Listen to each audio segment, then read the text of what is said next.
That's wethepeople.dating. It's easy to find a liberty-minded match, and it takes less than a minute to create a free account and begin browsing through over 11 million monthly subscribers. Look, we all know the success of a relationship hinges on the core shared values of a couple. So check out wethepeople.dating. Sign up and start dating today. wethepeople.dating. Life, liberty, and the pursuit of a partner. The Adrian Slade Show. One of the proposals that I'm hearing is we should divide up Illinois. We should give part of it to Indiana, part of it to Kentucky, part of it wherever. How about we just make new states out of it? And then we build a solar wall around it. We toss some bongo drums, some hacky sacks, maybe bags of kale, and then just let them go to town. I mean, you'll see the emissions of marijuana rising while they complain about emissions from your vehicles causing climate issues. It'll look like China. China with a lot of weed, a lot of skunk weed. I don't have any interest in bailing out Illinois. We as taxpayers shouldn't have any interest in bailing out Illinois. But eventually, after we carve up Illinois into parts like maybe East Illinois, we're going to have to financially bail them out because they're going to support stupid ideas like pop-up cupcake shops and overpriced coffee in favor of actual industry. Never Forgotten Apparel is more than just a premium women's and men's clothing line. It's a movement to remind us to wear American-made and serve those who serve us, our heroes. Never Forgotten Apparel gives 20% of their total sales to nonprofits that support homeless veterans and off-duty firefighters, and 50% to individual veterans and firefighters in need nationwide. Check out neverforgottenapparel.com, use promo code DOC, and get 15% off your purchase. That's neverforgottenapparel.com. Adjust your mojo now. Thank you.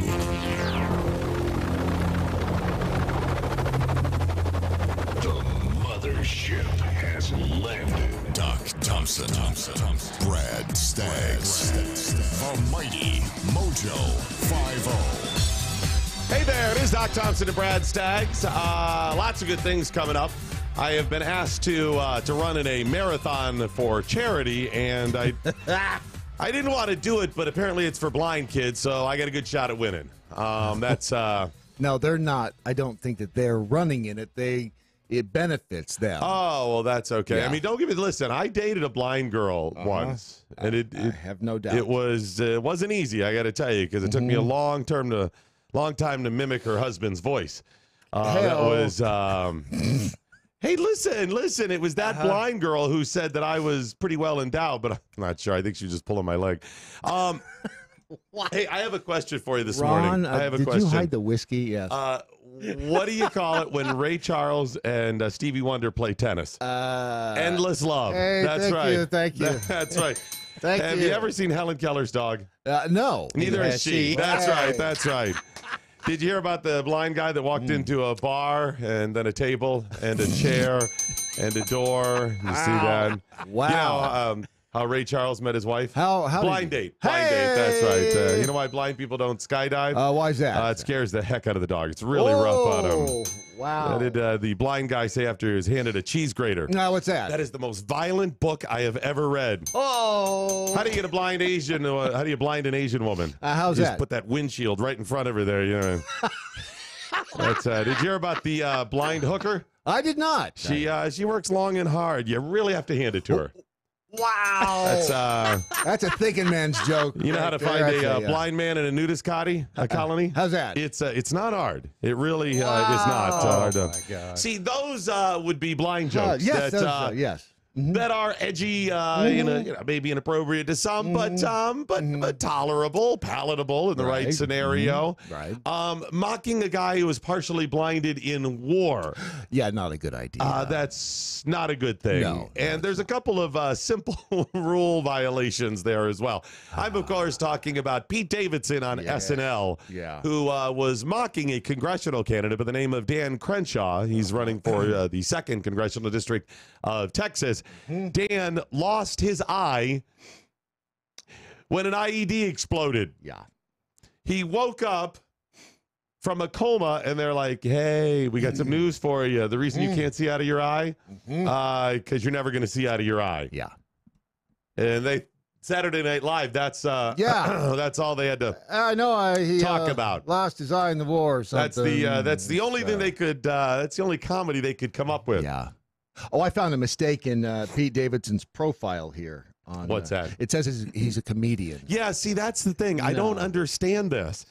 It's become this bizarre left-wing propaganda wrapped in some attempts at humor. Yeah. And the only people really finding it funny in general are people who agree with the politics. Yeah. I'm not even hypersensitive to politics. I told you, I would watch Jon Stewart time. There's some really funny stuff. Mm-hmm.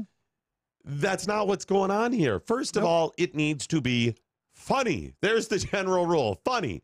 Actual comedy. Actually something unexpected, a little humorous twist, an anecdote that makes you go, something kind of funny about it. And then second of all, it is time and place.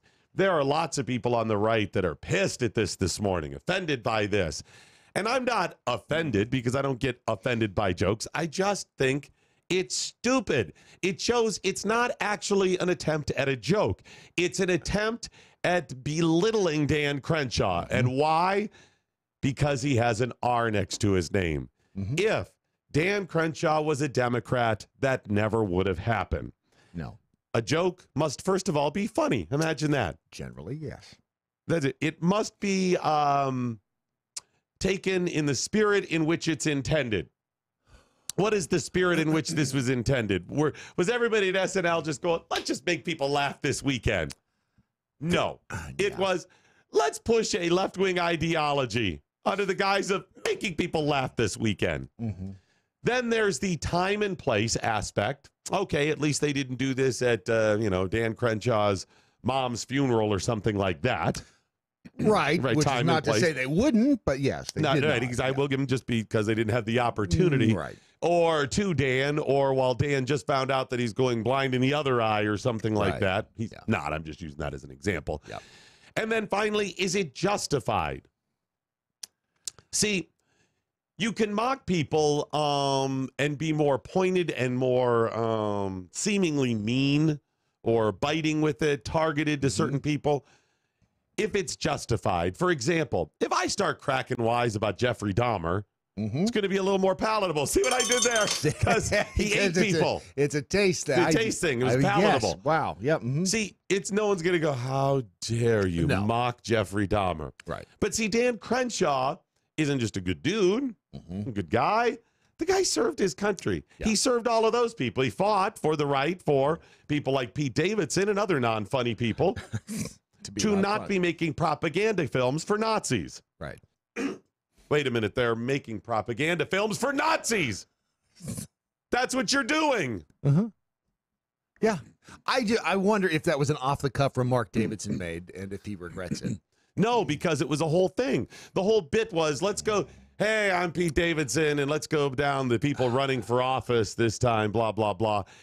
Some of them were okay. You know, I should play the whole thing. I wasn't going to play all of it, but I was just going to play the Dan Crenshaw part. But let me get to all of it here. It's only a couple minutes long, and I'll stop and start it. He only mentions one Democrat. Right. The Democrat he does mention, he mentions it so he can seem like he's being fair. He says that. And then when I first saw the headline about him mocking Crenshaw, I was like, wow, you know what? Right off, before I saw the rest of it, I thought, let's give him the benefit of the doubt. He probably didn't know that how he lost his eye.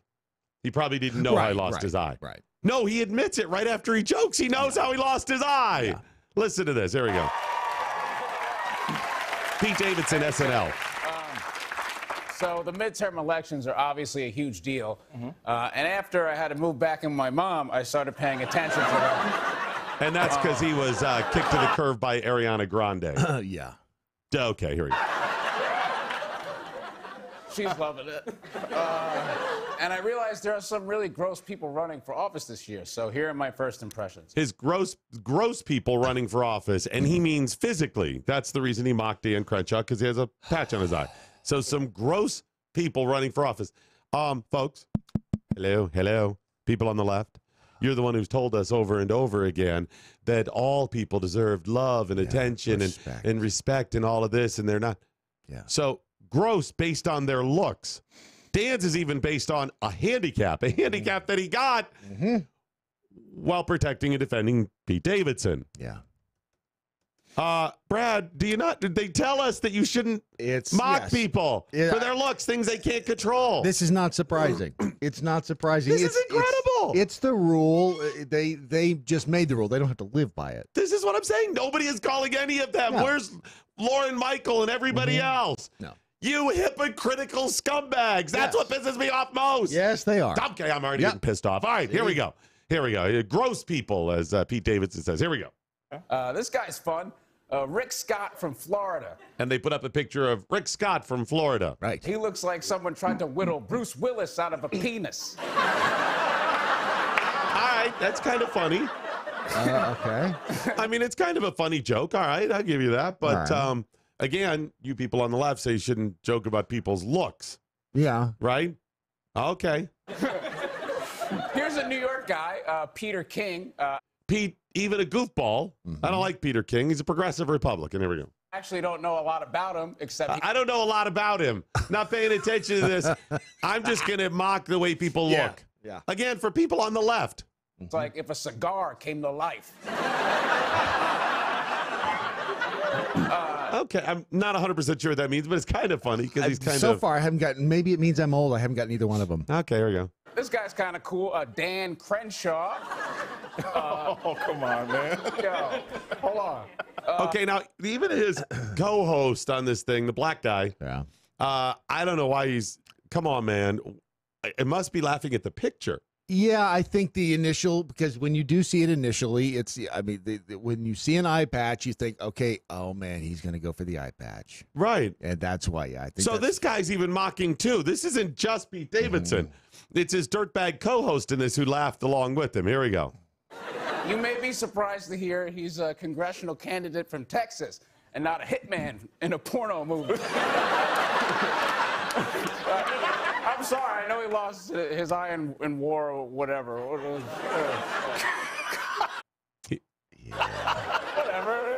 All right. He lost it in war or whatever. Whatever. Yeah.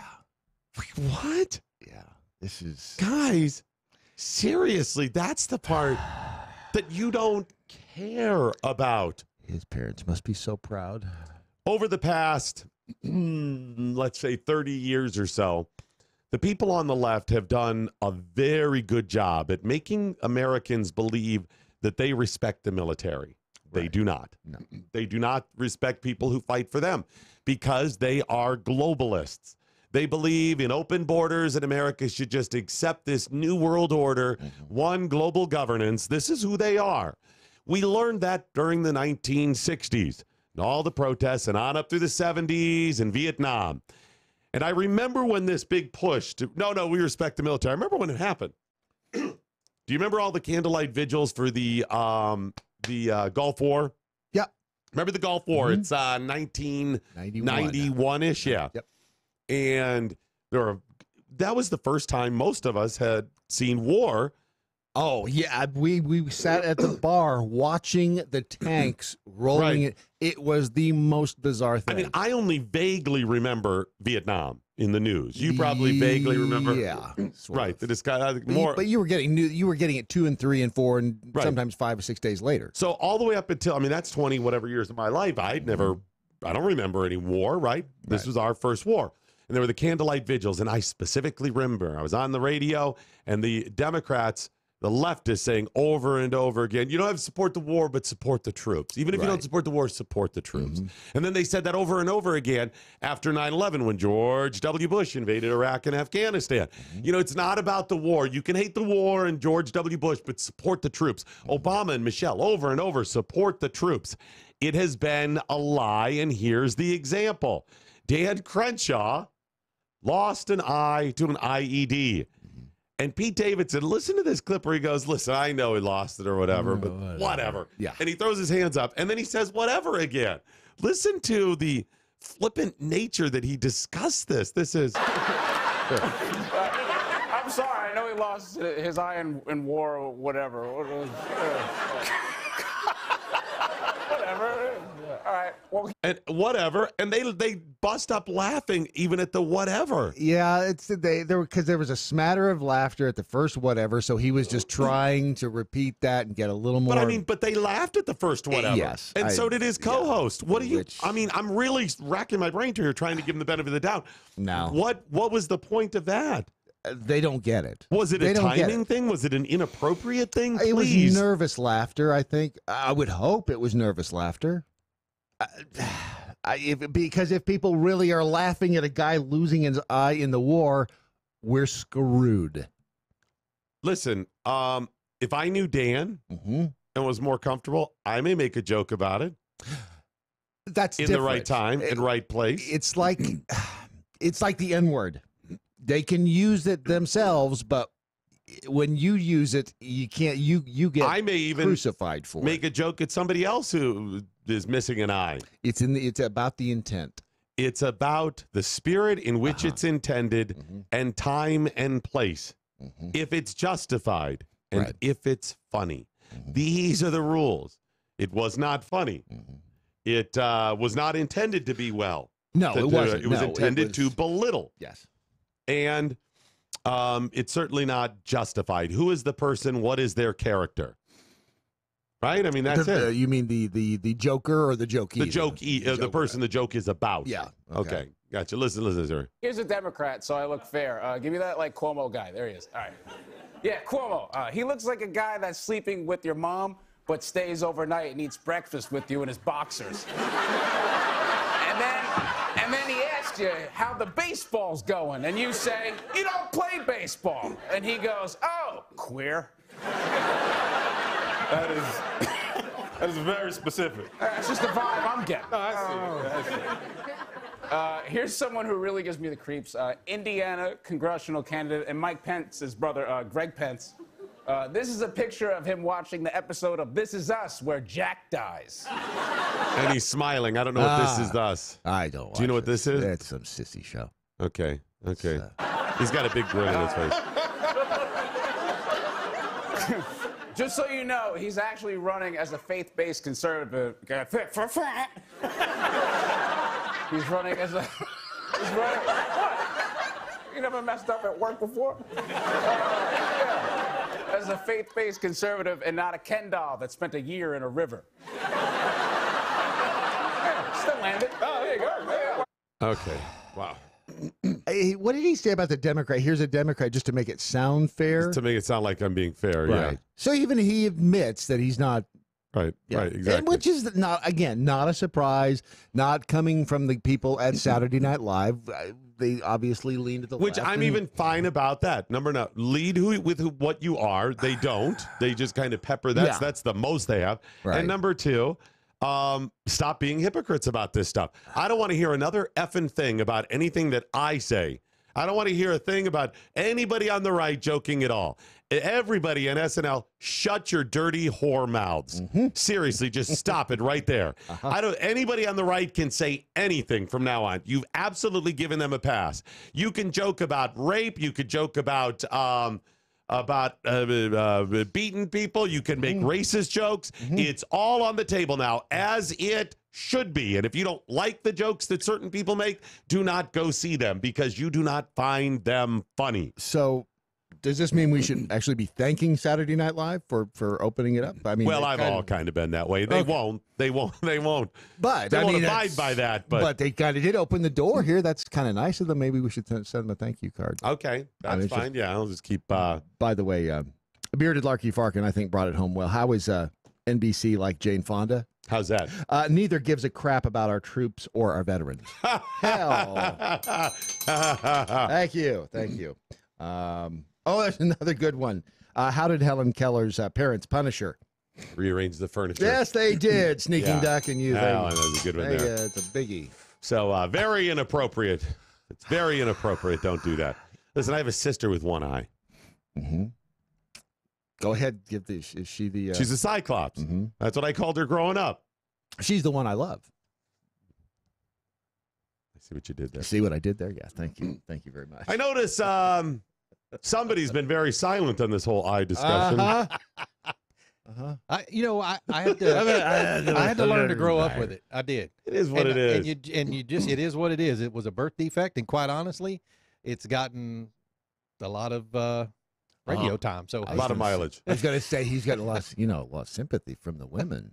I play it up. Look at the little eyes. I heard mine does. I'm okay. Did you ever have trouble though? Guys thinking you were winking at their significant other. You know, my drill sergeant in the Air Force. Yeah. Did you? Oh, yeah. It was not pretty. He really didn't think that. He was just giving you the business. That's what they do. Okay, very good. You're like, it's wonky. You don't understand. You're holding it open. He was like, stop looking at me like that. I can't. That's good. That's funny. That's hilarious. Very good. Listen, it's time and place and spirit in which intended. These are all the important. Once I saw Forrest Whitaker in movies, I was like, deal. It's Done. on now. You got it. Yeah. Somebody like me, a black man, can make it. If a black man can do it, so can I. His eye? What? What? I can't see it. See, he wouldn't be able to see his. See? That's right. Jeez. 1,024th purple tainted candy. Wow. War-wounded Democrat is a badass. A war-wounded Republican is funny.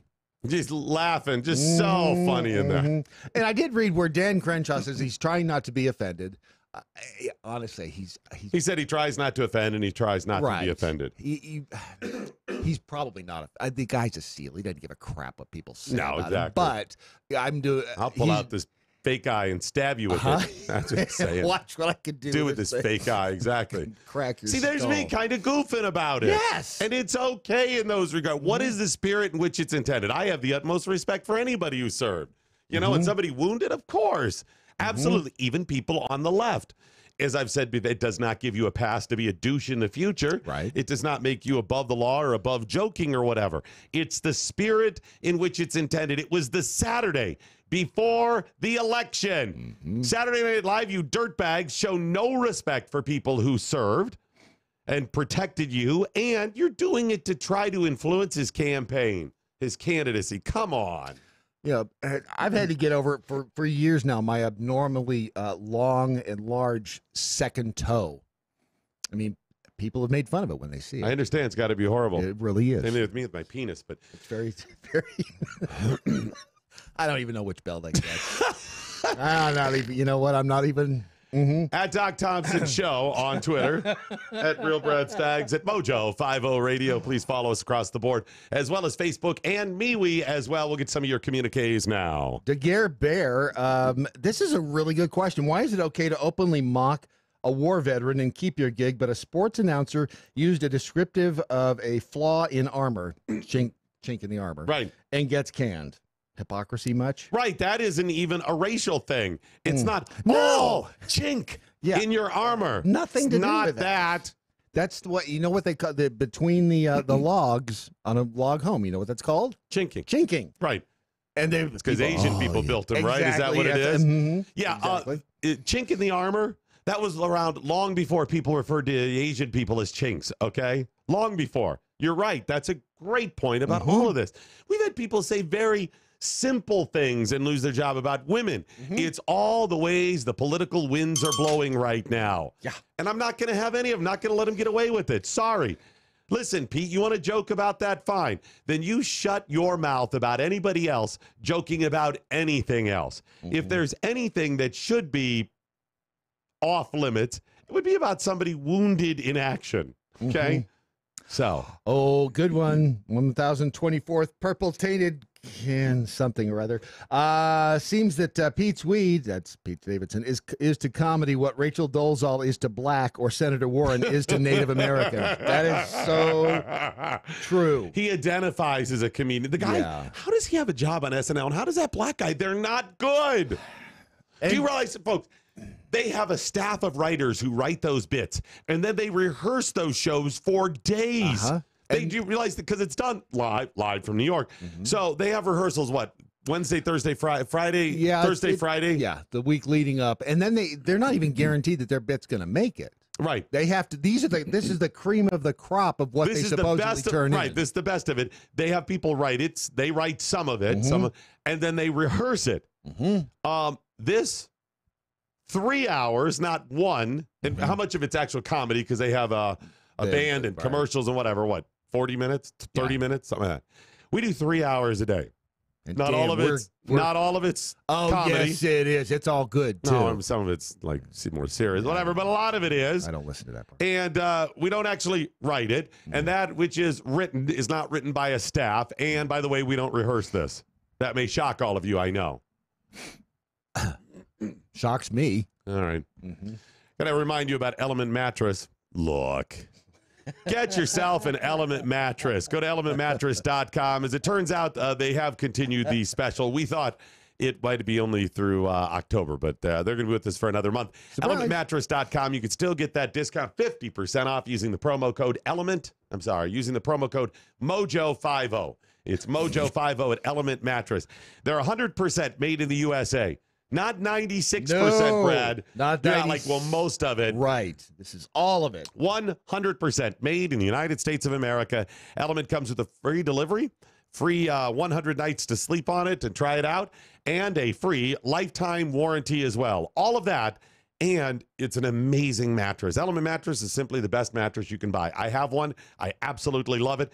And remember that the Element Copper mattress comes with the copper ion fabric specifically and scientifically proven to be antibacterial, antimicrobial, and they can kill dust mites. So if you have pet dust mites, do not get an Element mattress. It will kill them. Honey, I'm going to go ahead and put our dust mite farm on the Element mattress and just store them right there. See? They need to run around on it. Families have been ruined by the dust mite collections. They've been keeping for years being killed by an Element mattress, so be very careful. Elementmattress.com. That's elementmattress.com. Promo code Mojo50.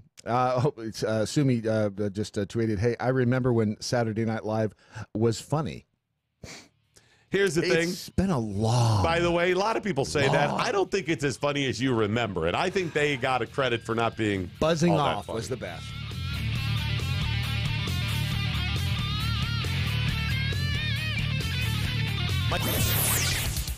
I'm Mike Opelka from PureOpelka.com. Here's your 2-minute drill.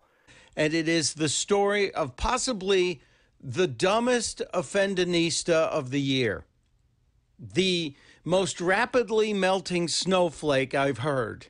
The hair on fire craziness has hit the University of Southern California and freshman Seth Greenberg. Greenberg, in an interview that is posted on Latin Life, has promised to publicly remove his penis if Donald Trump builds even just 1 mile of the wall on the border with Mexico. Quote, I am so confident that Trump is full of S, that I will cut off my Richard, he used the D word, publicly if he adds even 1 mile of new wall. Close quote. You know, I've been kind of lukewarm on the wall. I've been worried that it costs too much. It really wouldn't be that effective. There'd be legal challenges. But now I say, Mr. President, build 1 mile of wall and call it the Greenberg Wall. And let's see if this little offendinista snowflake has the cojones to cut off his penis in public. The good news, if he goes through with this promise, we won't have to worry about any more Seth Greenbergs in the future.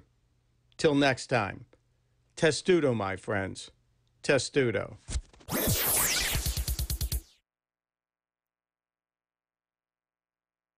Mike Opelka's 2-minute drill is powered by MojoWildRice.com. Their wild rice is a superfood, gluten, sodium, fat, and cholesterol-free, yet high in fiber, protein, zinc, phosphorus, and trace minerals. But you're going to love it because it's delicious. MojoWildRice.com. MojoWildRice.com.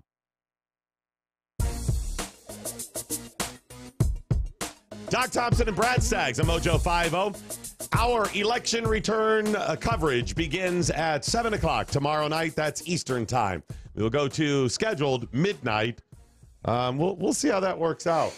Well, no, I mean, there could be some races that are on the fence, guys, where we may not know who is in control of the House, which party controls the House. That's a possibility. I guarantee you there'll be some wow factor tomorrow night. Yeah, especially after we do a shot of whiskey after every Republican wins. That's right. One of the office. It's going to be, woo. We're bringing the booze, right? Sure. We'll be coming to you live from the studios of FreedomWorks in Washington, D.C. Want more information about them, go to freedomworks.org. They invited us along. I'm not sure they realize what they've done. Yeah, did they know who they were inviting? Well, FreedomWorks folks are, I mean, we've worked with them for years. I was with them for the Tea Party March on 9/12 in 2009. I think that's what it was. It's been almost 10 years now. Right. I marched, was there, spoke of the whole thing. So, I mean, good people, smart people. They're a think tank, lots of good information. We're not. Yeah. See, our coverage, their coverage is let's get the information out there, give you lots of great information. Ours is let's give you some information and then mock it. Info and mockery. That begins at 7 o'clock right here on Mojo 50. It'll be fun. We'll see how long they keep us on the air. Oh, and Stunt Brain's joining us. Yes, that's what I heard. So maybe he's bringing the whiskey. Right. It'll be me, Doc Thompson. It'll be Brad Staggs. It'll be Matt Locke. It'll be Ron Phillips will join us. And Stunt Brain, Michael Palka. All live from FreedomWorks tomorrow night. Get the communiques in. You got one? Zoc. Helen Keller fell down the steps and shouted her hands off. Okay, see, I don't think we need any more. No, we don't. No, we don't. Just putting them out there. I'm just putting them out there because they're putting them out there. Okay, very good. Kathy in the Birds. Ron's he's afraid to laugh, but Ron's laughing. Elections will be over tomorrow, but the derangement syndrome will last a lifetime. I'm curious about Wednesday, folks. I'm curious. So let me get this straight. Or late Tuesday night. So the Saturday before the election, Saturday Night Live aired a piece that was just mocking a bunch of Republican candidates. And the Democrat they mocked is absolutely going to win re-election. There's no question about that. Right. Okay, there. Also, the Saturday before the election, Michael Kavanaugh has claimed, I'm sorry, Michael Cohen, Kavanaugh. Michael Cohen, Trump's former lawyer, it was reported just the weekend before the election that he claims that Trump used racist language in private conversations while he worked for him. Okay. You know, I was disappointed to hear when Penn Jillette came out and said that too. Said what? That he had heard Trump use racist language in meetings. Okay. I mean, I think that's a little unfair to say. Of course it is, because there's no, there's no context to it. No. And you may say, well, that's never acceptable. Look at Papa John. Yes. He was actually repeating somebody. Imagine if they said, Doc, it's never acceptable, and we have you on record saying racist language. And if you actually pulled out the tapes from years ago, and I would have said something like, listen, don't ever say something like, wow, black people are lazy. Right. That is untrue. Don't ever say that here. And then they just took out the part that says, wow, black people are lazy. Yep. And they're like, see, that's, and I've said, no, I was chastising. It doesn't matter. It's never acceptable. Right. Context matters. So, yeah, you're saying something years ago. Stop it. Knock it off. And by the way, I've said all kinds of racist things taken in context about my own race, about other races as well. Most of the time satirically, and most of the time to be funny. Whether they were or not, that's up for the person who heard it to decide. Yeah, over the weekend, it was released by Vanity Fair, and of course, the mainstream media went crazy over it. The interview, Michael Cohen recalled 4 times that Trump made denigrating comments about blacks. 4 times. Rather specific, don't you think? Yes, that is. I mean, call me a cynic. No, call me a cynic. Yes, you're a cynic. I know, but I don't think I'm being cynical, inappropriate cynicism here. Yeah, that's... You remember 4 times. See, if Michael Cohen had been asked about this and he said, yeah, I remember a time, people go, oh, 1 time. Yeah. And you go, oh, 2 times. I remember 2. Oh, just a couple. Yeah. And you go, oh, 3 specific times. See, 4 is the perfect number. Yeah, because it's enough to establish a pattern and more than just happenstance. Or 3, because everything happens in 3s. Right. That would seem obvious. But when you get to 4 and really think about it, you can remember 4 specific times. See, there's no number that does not give you credibility. Well, there's April 19th. That was at 6:32 p.m. See what I'm saying? I remember that. You remember 4 times. You remember your whole life going, yeah. There's another one. I'm going to add that to the other 2. That's 3. Well, it was just so shocking. A year later, you're like, that's 4. That's my 4th time. Will there be a 5th? Oh, he's running for president. Oh, no, I'm not his attorney anymore. Dear diary, this is what I heard. I'm going to go back today. three other. This is number 4, diary. And I saw someone really cute today, too. Her name is Stormy Daniels. Here are the 4 times. Are you ready? Yep. All set. Now I get your take on this, folks. The first time, he said, I told Trump that a 2016 rally on television looked vanilla. Okay. So he watched the rally that Trump was a part of. Okay. And he said, wow, that looks vanilla. And Trump responded, that's because black people are too stupid to vote for me. Hell. Okay. Did he or not? Again, this information is being released the Saturday before the election, right? When an unprecedented number of minorities, blacks in particular, are now supporting the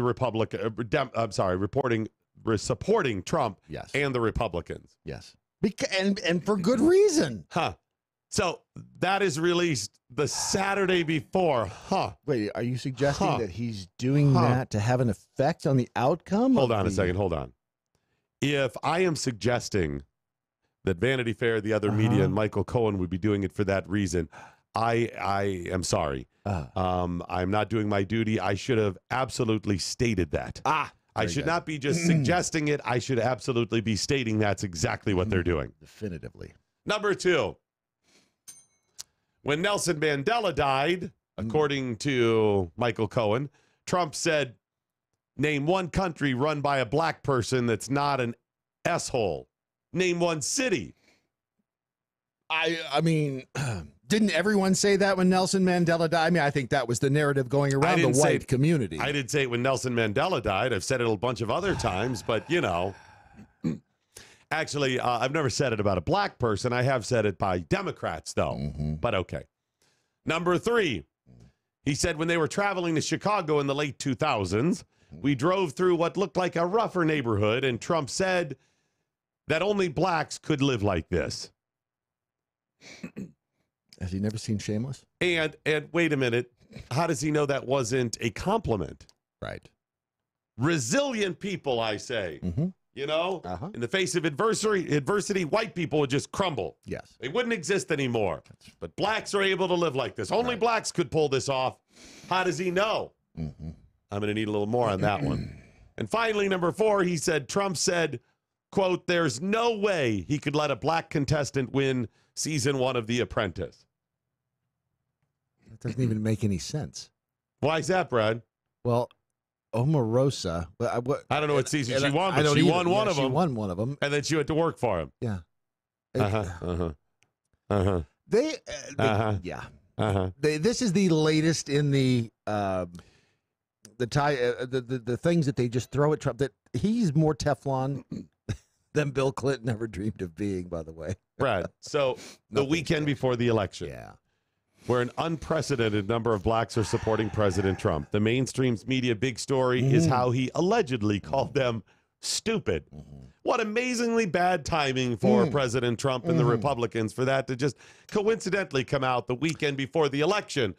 Also the weekend that Saturday Night Live mocked the way a bunch of Republicans looked. And just weeks after the Brett Kavanaugh confirmation showed you what horrible people they are and how they hate women.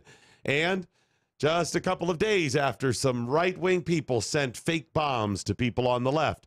And, of course, just a week after the Pittsburgh synagogue massacre by people supposedly, or somebody supposedly sympathetic to Nazis that doesn't support people on the right, but they go ahead and market it that way. And at the same time, a caravan of thousands of people just wanting a better way of life are heading to America, and President Trump has called them rapists. Oh, you forgot the, was it Florida, the yoga studio shooting?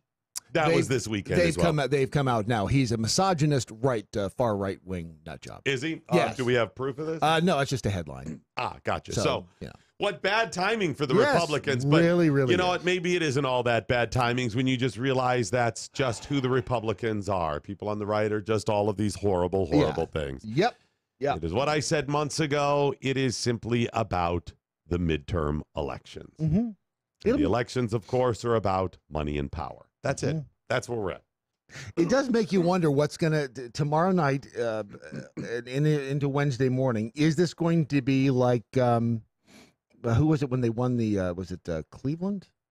Won the World Series of the NBA championship? NBA champions. Yeah, well, just tore the place down. That wasn't Cleveland. Where was that? I don't know. It's been a lot of cities. Actually, that was one of the things. Cleveland was like, whoa, we are not. Actually, it was very different. Cleveland was like, they were not going to put up with that stuff. Seriously, because I can't remember they which ripped out too much. Is that and it happen? has been so long, they're just like, damn it, I don't care who you are. Thank God it's no more drought. We just put it back together. It's our first national championship since the 1960s. But is tomorrow night going to end up in riots in the streets? It just depends. If it is anything less than some serious blue success, I mean, if it's on the fence, they will try to spin it because they also want a victory.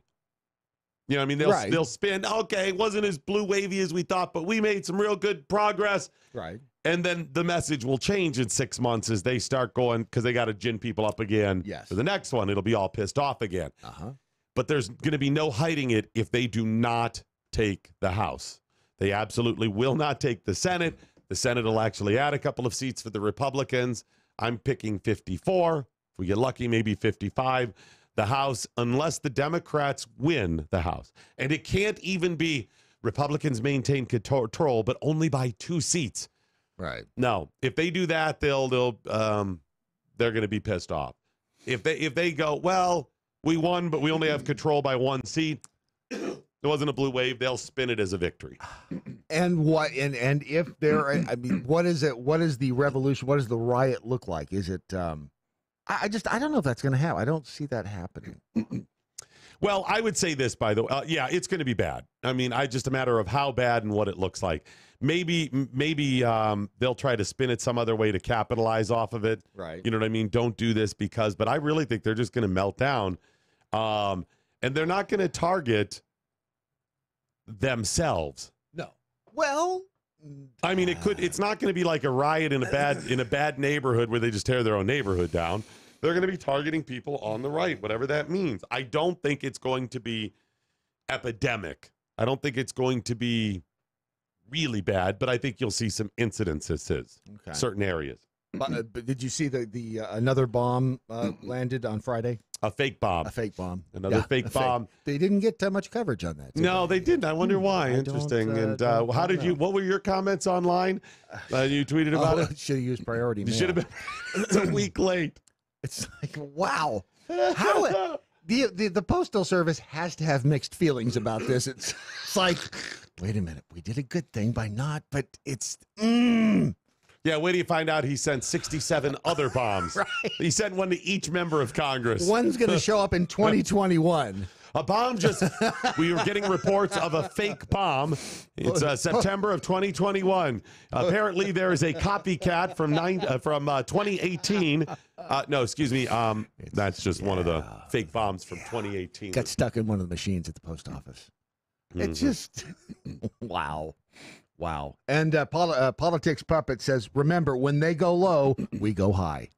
There it is. Remember Eric Holder. So speaking of that, Joe Biden was out there campaigning as well. He was on the trail for, I think this was the senator from North Dakota, Heidi Heitkamp.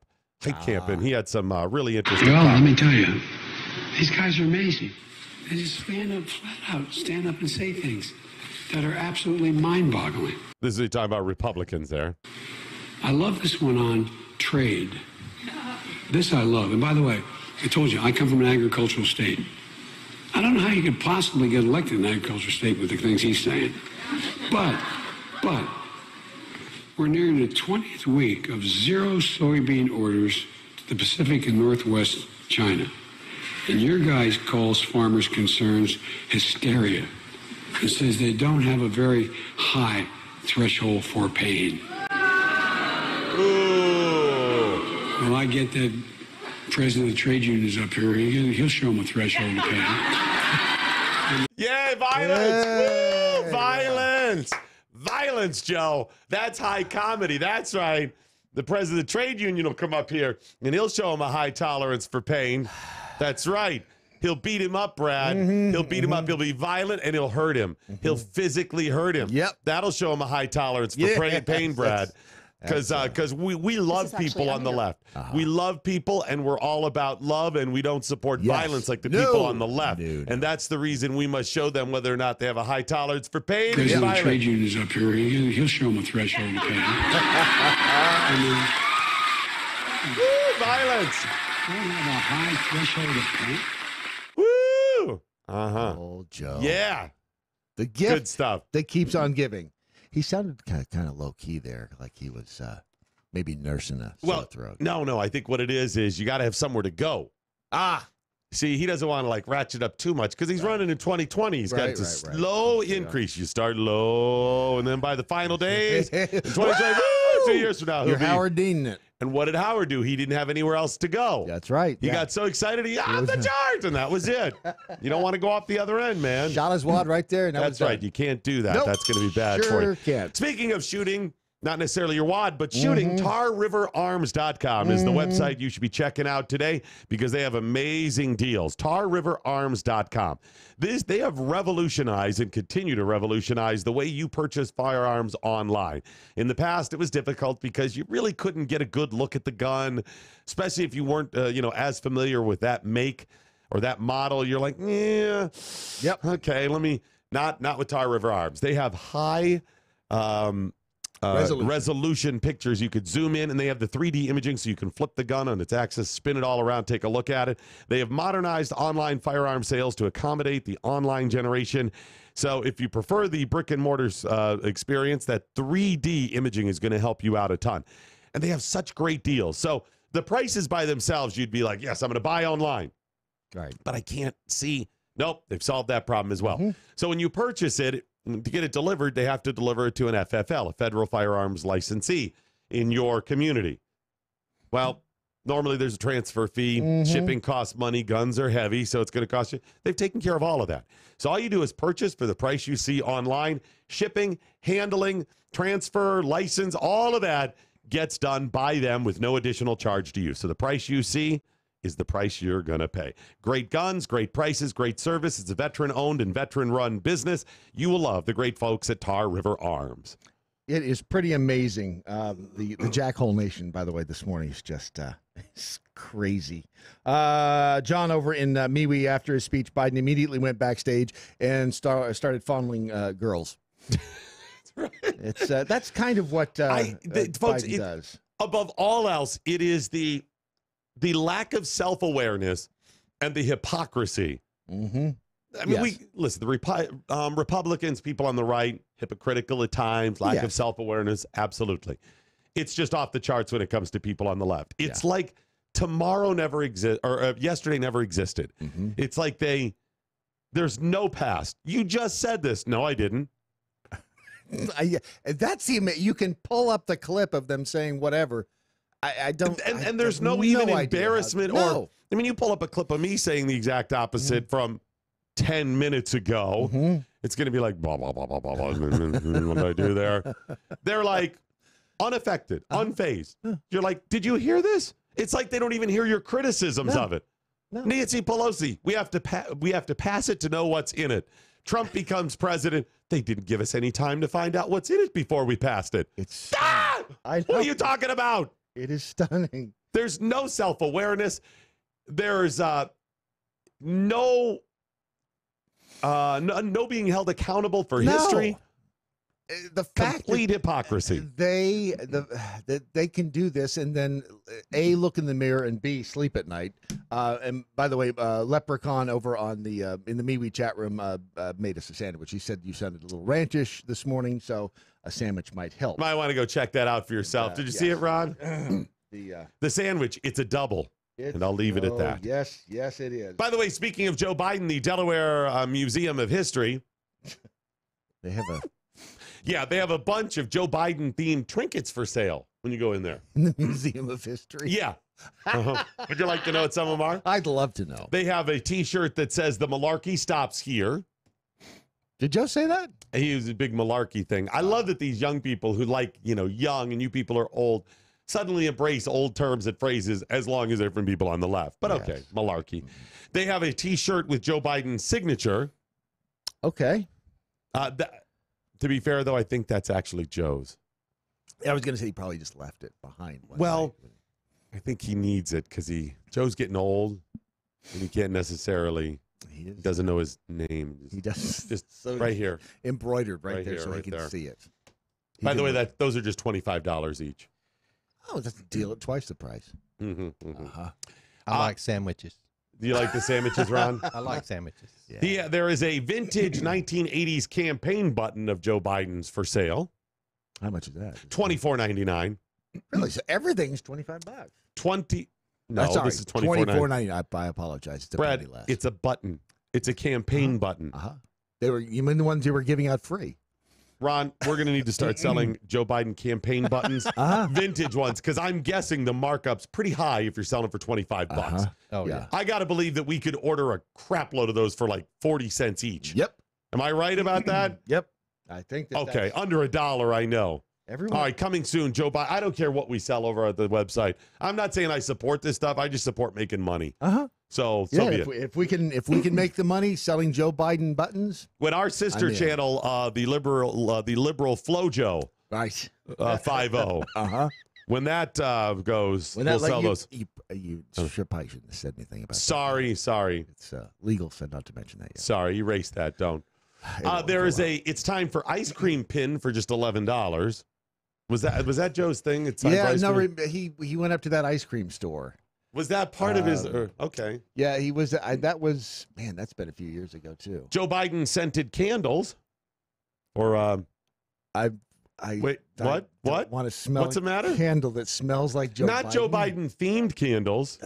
Joe Biden scented candles, and I don't mean it's Joe Biden's space,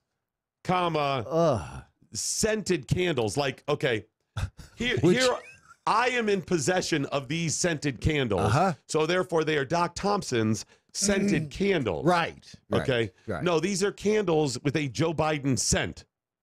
That could really change, but depending upon the geographical location of where on Joe Biden you're sniffing. Well, and I would say what Joe's been up to, how long of a weekend. I would say this. Generally speaking, I'm pretty sure it smells of patchouli, wild turkey, mothballs, and regret. And poop.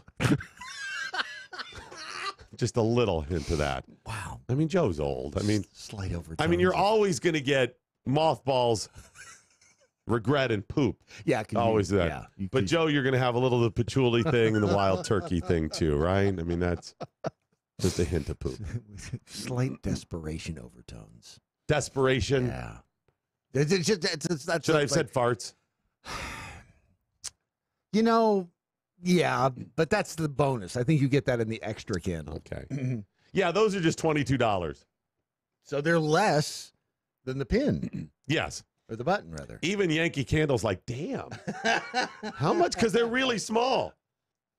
Are they? So they're not even the big candle. It's like maybe the size of 2 hockey pucks.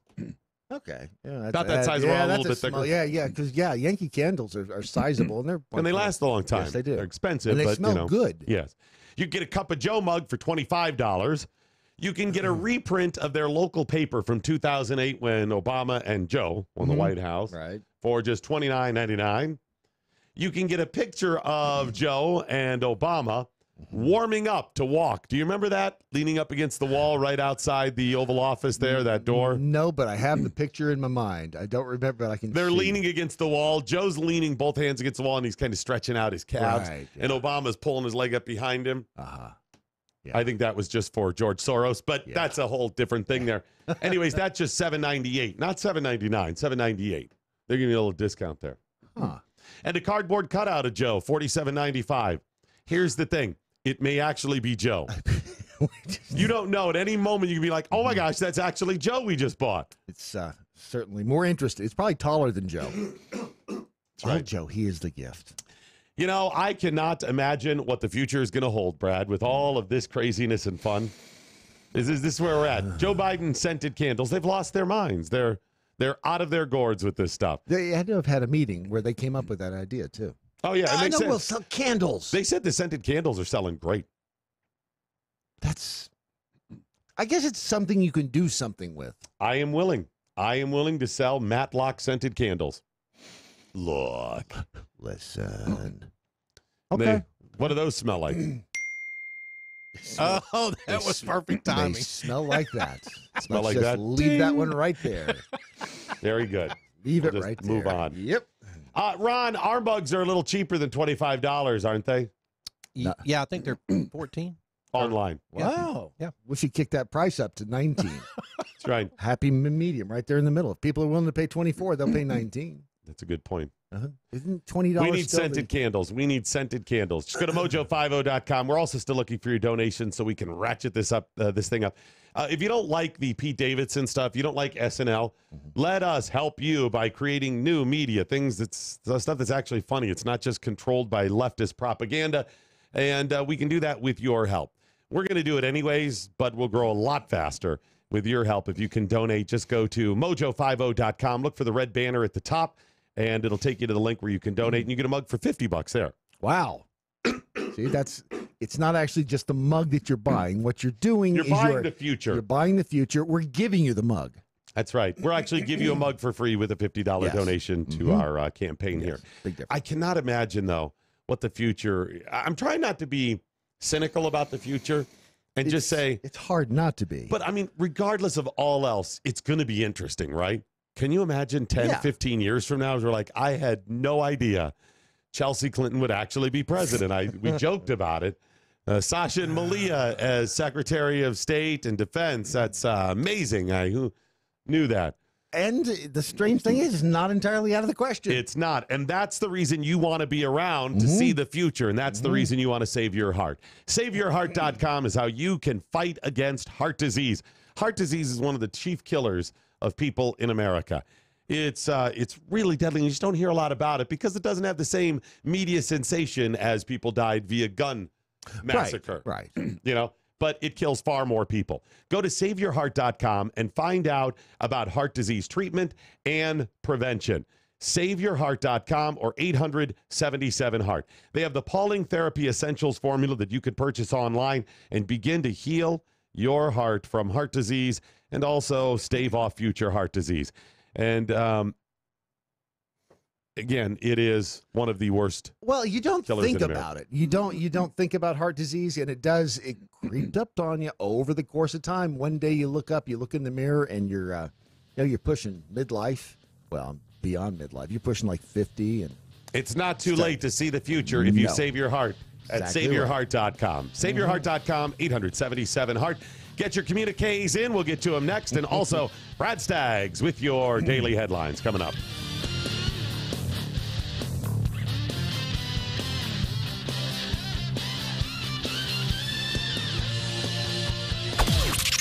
This is the seditious, rabble-rousing, liberty-loving, home of fun, entertaining, and compelling talk. Mojo 50. News this hour from townhall.com. I'm Rich Thomason. President Trump making his closing arguments in one final day of midterm campaigning. White House correspondent Greg Clugston reports from the campaign trail. Kansas City, Missouri. The Show Me State has seen multiple visits by both President Trump and Vice President Pence in recent months. In fact, just last Thursday at a rally in Columbia, Missouri, the president announced he would be back in the state tonight. You people in Missouri, you're going to say, I can't believe it. The president's here again. After stops today in Ohio and Indiana, the president wraps up an aggressive campaign schedule with one final campaign event here in Missouri.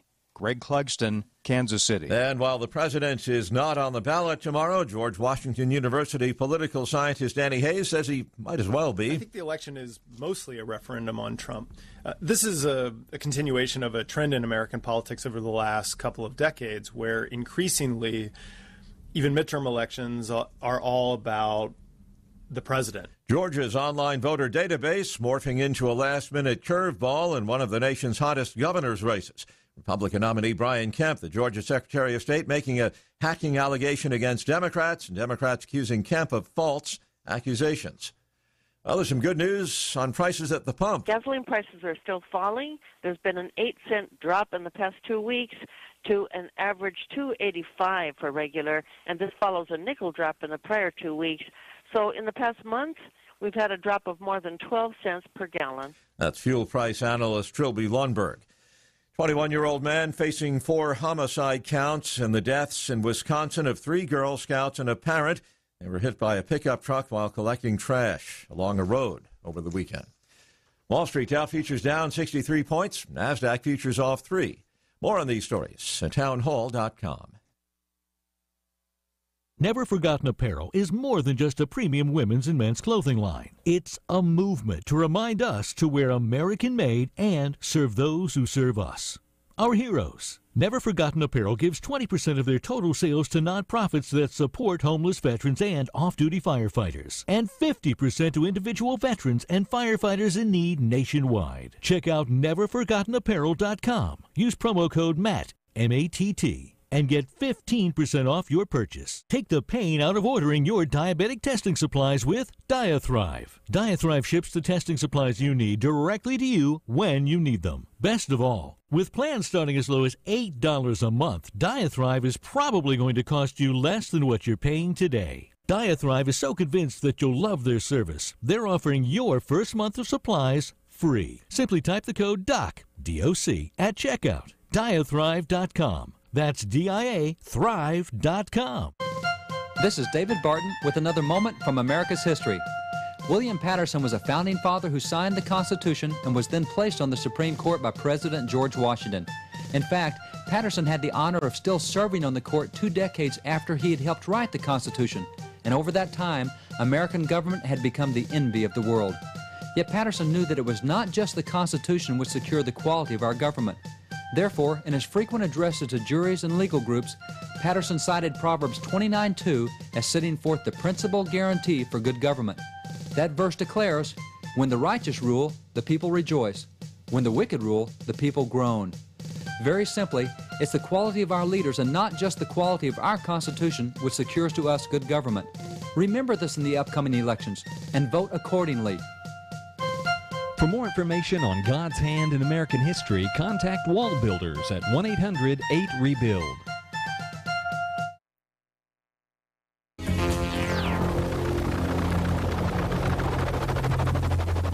The mothership has landed. Yo, mama. Remember that was a thing? Yo, mama. That phrase went out like instantly. I mean, it was around for a while, but it disappeared overnight. Mm-hmm. Yo, mama. There were radio guys all over America who took the name Joe Mama. Remember that? Yeah. There had to be one in damn near every town. Yeah. I worked with 2 different people named Joe Mama. Joe Mama. But that just disappeared. I worked with Joe Mama in Akron and Las Vegas. Different Joes, though. Completely. You mean that wasn't their real name? I didn't say that. Mm-hmm. I said I'd worked with 2 different Joe Mamas. Mm-hmm. It's amazing that 2 guys would have, a similar name like that in different Then cities. Joe Mama in Akron moved to Las Vegas and worked at a different station there. Still is Joe Mama. No. I don't know what his name. I can't remember Joe his real Daddy. name. No, it evolved. People stopped using. They started using Joe Grandma. Joe Grandma. They've gotten older. Where your grandma from? Where your grandma? What is that? Where your grandma at? Where you? Keep going. You'll get where it. your grandma Work it. is? Keep going. Where You're close. Keep going. Where your grandma? Go. Stop thinking about it and just do it. Go. Where your Go. grandma at? Go. Is that it? No, keep Okay, going. Where your grandma? Keep going. You're close. Keep where going. Where your grandma be? Go. B. Go. Keep talking. Talk it out. Let's go. Where your grandma at B was can't be. I have no idea what you're talking about. You don't remember that? Where your grandma? You remember? Ron knows. That was fantastic. Where Keep going. You'll get it. Keep going, Ron. Dude, I was waiting for it over here. Talk me into it. You're just not as hip as me, and that just makes you angry. Hip from something that you can't remember that was a long time ago. Exactly. You're just not as hip as me 15 years ago. At least I was hip once. You know who's hip? The great folks at Patriot Mobile. They're hip to your needs. Yes, they are. They're hip to be square, because it is hip to be square. Yes, it is. Do you realize that wasn't even hip when he said it's hip to be square? Sure wasn't. But he still sold 1 million of them. The phrase square was gone by 20 years. It still worked. It was hip to be square. We could do it. I had another coworker. We played that as a current. I can remember his face. And there was a top 40 station, and he was like really appreciated young music and top 40 music. And I could still remember the look on his face when he heard that. It was part confusion and part disgust. He was like, "What? What have they done with that? What is that? Like a bad taste in your? What is it? Hip to be square?" Anyways, the folks at Patriot Mobile are incredibly hip to your needs. Hip to your needs. In that sentence, I didn't use hip as meaning cool. No. I meant it in the know. Yes. They have knowledge about your needs. And you know what your needs are? Great, amazing cell phone coverage and service inexpensively. And that's what they give you. And whatever. And whatever. Yeah. You know, whatever. Stuff like that. Yeah. Really important stuff and whatever. Stuff like that. And they also make sure to stand up for your conservative and libertarian values by not giving money to nutcases. That's how I'm going to say it now. You didn't mean like Joe Biden and CNN? Like AT&T. Yeah. Who did they just buy? They bought Dish or Direct or one of those. Time Warner. Time Warner. That's it. And who owns CNN and a bunch of those. Yeah, cable. It's big cable. It's big cable, yeah. And Verizon just bought AT&T, the nutcases. AT&T is absolutely the worst service I've ever had of any company. And it continues to be. And they still owe me $150. And you will collect someday? Oh, I've already collected millions in negative publicity. And guess what, AT&T? You still suck. Can we give an official AT&T time check of the day? Sure. Like, this would be Central Time. It's now 6:08 Central Time, and AT&T still sucks. Yeah, I think we can do that. Because they do. Brought to you by Patriot Mobile. Listen, AT&T, if you're willing to pony up the $150 plus interest, no, I'm still going to say you suck. I was going to say, can you be bought for $150? No. Can I lie about it just to get my $150? Yeah, absolutely. Okay, then I can AT&T. Yeah, I'm not going to stop because they suck. It's more fun to just continue to take millions out of their ass in negative publicity. And the best part about it, it's telling the truth. Not like I'm ginning up something fake. Anyways, I've gotten off the commercial here. PatriotMobile.com/doc. Sign up today. You've been wanting to do it. You know it's something you need to do. Great coverage. You don't have to worry about that. You can probably keep your phone number as well. You'll probably end up saving money. Great customer service. Only takes a couple of minutes. You'll be doing something good that'll keep on giving back to you and your family each and every month in the form of lower prices, better customer service, and you won't be giving money to progressives. It's pretty simple. PatriotMobile.com/doc. It's PatriotMobile.com/doc. We've scoured news platforms and agencies around the globe for today's most profound news headlines. Presenting them now, here's Brad Staggs. Also known as Joe Mama. The mothership has landed, and it's Joe Mama. Somebody on Twitter just said Joe Mama ship has landed. Patriot Mobile does bring you these profound headlines. It's one small way you can keep the progressive agenda from progressing. Migrant caravan update. We still have really no idea where they are, except there's a story out of Cordoba, Mexico. A big group of Central Americans has agreed to push toward Mexico City from the coastal state, planning to exit the part of the country that has long been treacherous for migrants seeking to get to the United States. I think everybody's kind of given up on them because Griff Jenkins with Fox News, he's in Orlando now. The caravan has reached Orlando, folks. No, I don't think Griff is following the... I think that he left the caravan behind. You know, it seems like a better route, an easier route to go up through the country as opposed to the Gulf of Mexico. That seems like it's a direct line, but it's more difficult. It's good exercise swimming. It is. Right? It really is. Well, I know the Cubans are good at it. Yep, there you go. Have you seen one update this morning on Fox? The Hondurans are like this. Cubans can do this. We can do it. We can do it too. Seriously. Apparently they took a voice vote in a gymnasium on Sunday night. What were they doing in a gymnasium? That's a really good question. 1,000 members of Shouldn't the migrant they have been caravanning? Yep. Yeah, but they are stopping to take votes, apparently. Okay. Hang on a second. Yeah, there's something fishy going on. Why is it when I see CNN report on it, they're like, look at these people. They're walking across broken glass, with no shoes, many of them crawling through the hot desert, sun, right? You see, I mean, the cactus are burnt. Yep. That's how hot It's is. hot out there. Right, that's it. That's what I keep seeing. And look, I see them walking at night then, right? This is all I see. I don't see them when they're stopping and being handed food and stuff. Right. What a bunch of crap. Yeah. It's all about the election, man. Are you And by the way, suggesting that this is just propaganda? No, I'm saying it's Okay, propaganda. I'm absolutely outright saying it. Sure. By the way, the caravan I saw, they're filing a class action lawsuit against Trump. The caravan is? Yeah, that's right. Oh, good. What's They say they are claiming a violation of due process under the Fifth Amendment of the Constitution. They're not. The Constitution of America, of the United States of America, which applies to Americans. Yeah. The Fifth Amendment, due process, Brad. They haven't been given due process because he's just keeping them out. So what you're saying is Avenatti found a new client. He's found thousands of them. Yeah. One of them's got a hit. Let me just say, we're supposed to let them in and then go through the proceedings, because if you don't, you're denying them due process. This is like me saying it would be denying me due process if you don't let me rape first before you question me on it. If you actually try to stop me from doing it beforehand, you're denying me due process. Yes. It's the legal equivalent of you have to pass the bill to see what's in the bill.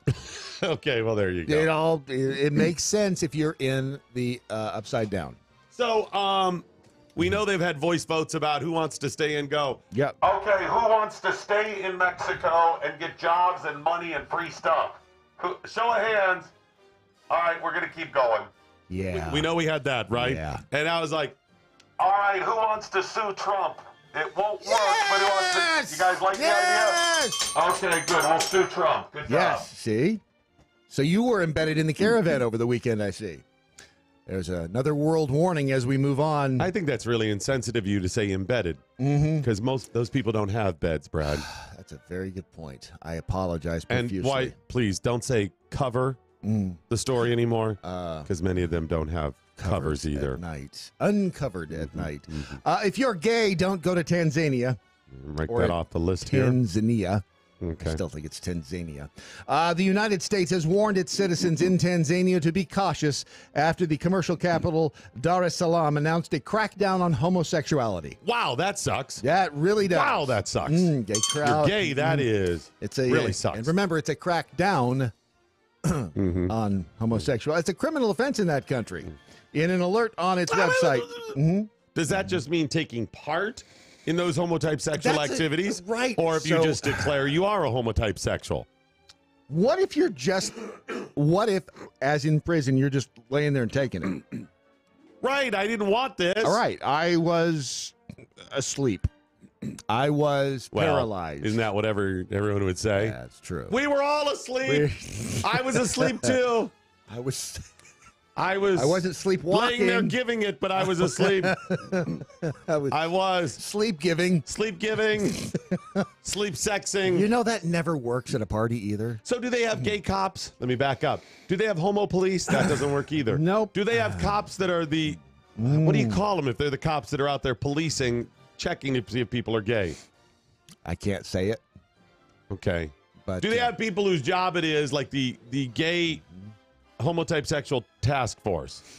You're the special. Is it a special unit? Damn it, this doesn't get easier. Well, here's the funny thing. Dar es Salaam's administrative chief, Paul Makanda, said, don't you touch my Makanda, said on Wednesday that a special committee would seek to identify and punish homosexuals, prostitutes, and online fraudsters. Good. In the city. All right, come on in here. Come on in. I imagine it looks like the American Idol auditions. Oh, yeah. You got a couple of guys stand up there, and you're like, come on in. Come on in. What do you think? How are you voting? How are you voting? Look at the shoes. Look at the shoes. I'm going to have to go ahead and say, based on your shoes that are fabulous, gay. Gay. Are you going to vote for that he continues on to the gay prison? I'm pretty sure, yeah, with those shoes. Yeah, and that's 2 out of 3. You You're have to going. check the nails, too. You're going to Vegas. You're going to Manicures. Vegas. Let me see a picture of your living room. That's right. We've checked your social media account. Yeah, that's right. You are way too well coiffed. Way too fabulous. Mhm. All right, Yeah. next, send her in. Yeah. Send her in. Well, look What at are those you. work boots? Is that a flannel shirt? Short hair. Guys, can we just next? Yeah. Next. Yeah. Wear some makeup. This is crazy. If you do have any plans to vacation in Tanzania, please put those plans on hold. Halloween leftovers here. Wow. Halloween fail. Two high school girls were suspended after dressing up as the Columbine shooters. Too soon? I think so. It's been 20 years. Yeah. They wore costumes similar to the clothing worn by students Dylan Klebold and Eric Harris. This according to WHAS TV in Columbia. I think that's Missouri, is it not? Oh, it is. But yeah. Klebold and Harris killed 12 students. The teacher at Columbine High School. That was 1999. That is 20 years ago. This April. I said that to Ron this morning, and Ron goes, Columbine? Say it's been 20 years. No. Yes. Then he was like, oh. So these kids, well, to them, these kids, I'm trying to think of what event happened before I was born. It would be like the shooting of Kennedy happened before I was born. No, because how old are they? Well, they're in high school. It's just before they were 17. born. Yeah, that's what I'm saying. So when a couple of years after I was born was the Kent State shooting, so it would have been even less significant than that for me, right? Because I don't remember the Kent State shooting. It was 1970, May of 70. So to them, this was just something in a history book that it's been 20 years. They don't have any reference point. No, none at all. No, but the thing is somebody gave them a reference point. Well, I mean, they may know the history of it, though. Sure. I mean, it comes up during all the other shootings, so. Yeah, it'd be like Kennedy. Be like me just dressing up as Lee Harvey Oswald. Right. And somebody in the grassy knoll. Exactly. Right. It's just, they don't have a point of reference. Should they have been suspended? I don't know. I'm just shocked people are that sensitive about it still. Yeah, it is. I guess it's because of the other shootings that have happened since then, like Marjorie Stoneman Douglas. And that's, ironically, that's probably who it was. That it's the David Hoggs and the Emma Gonzalez's of the world who probably got offended. Okay, so 20 years, still too soon to dress up for Halloween as a murderer. Okay, gotcha. 20 years is the time frame.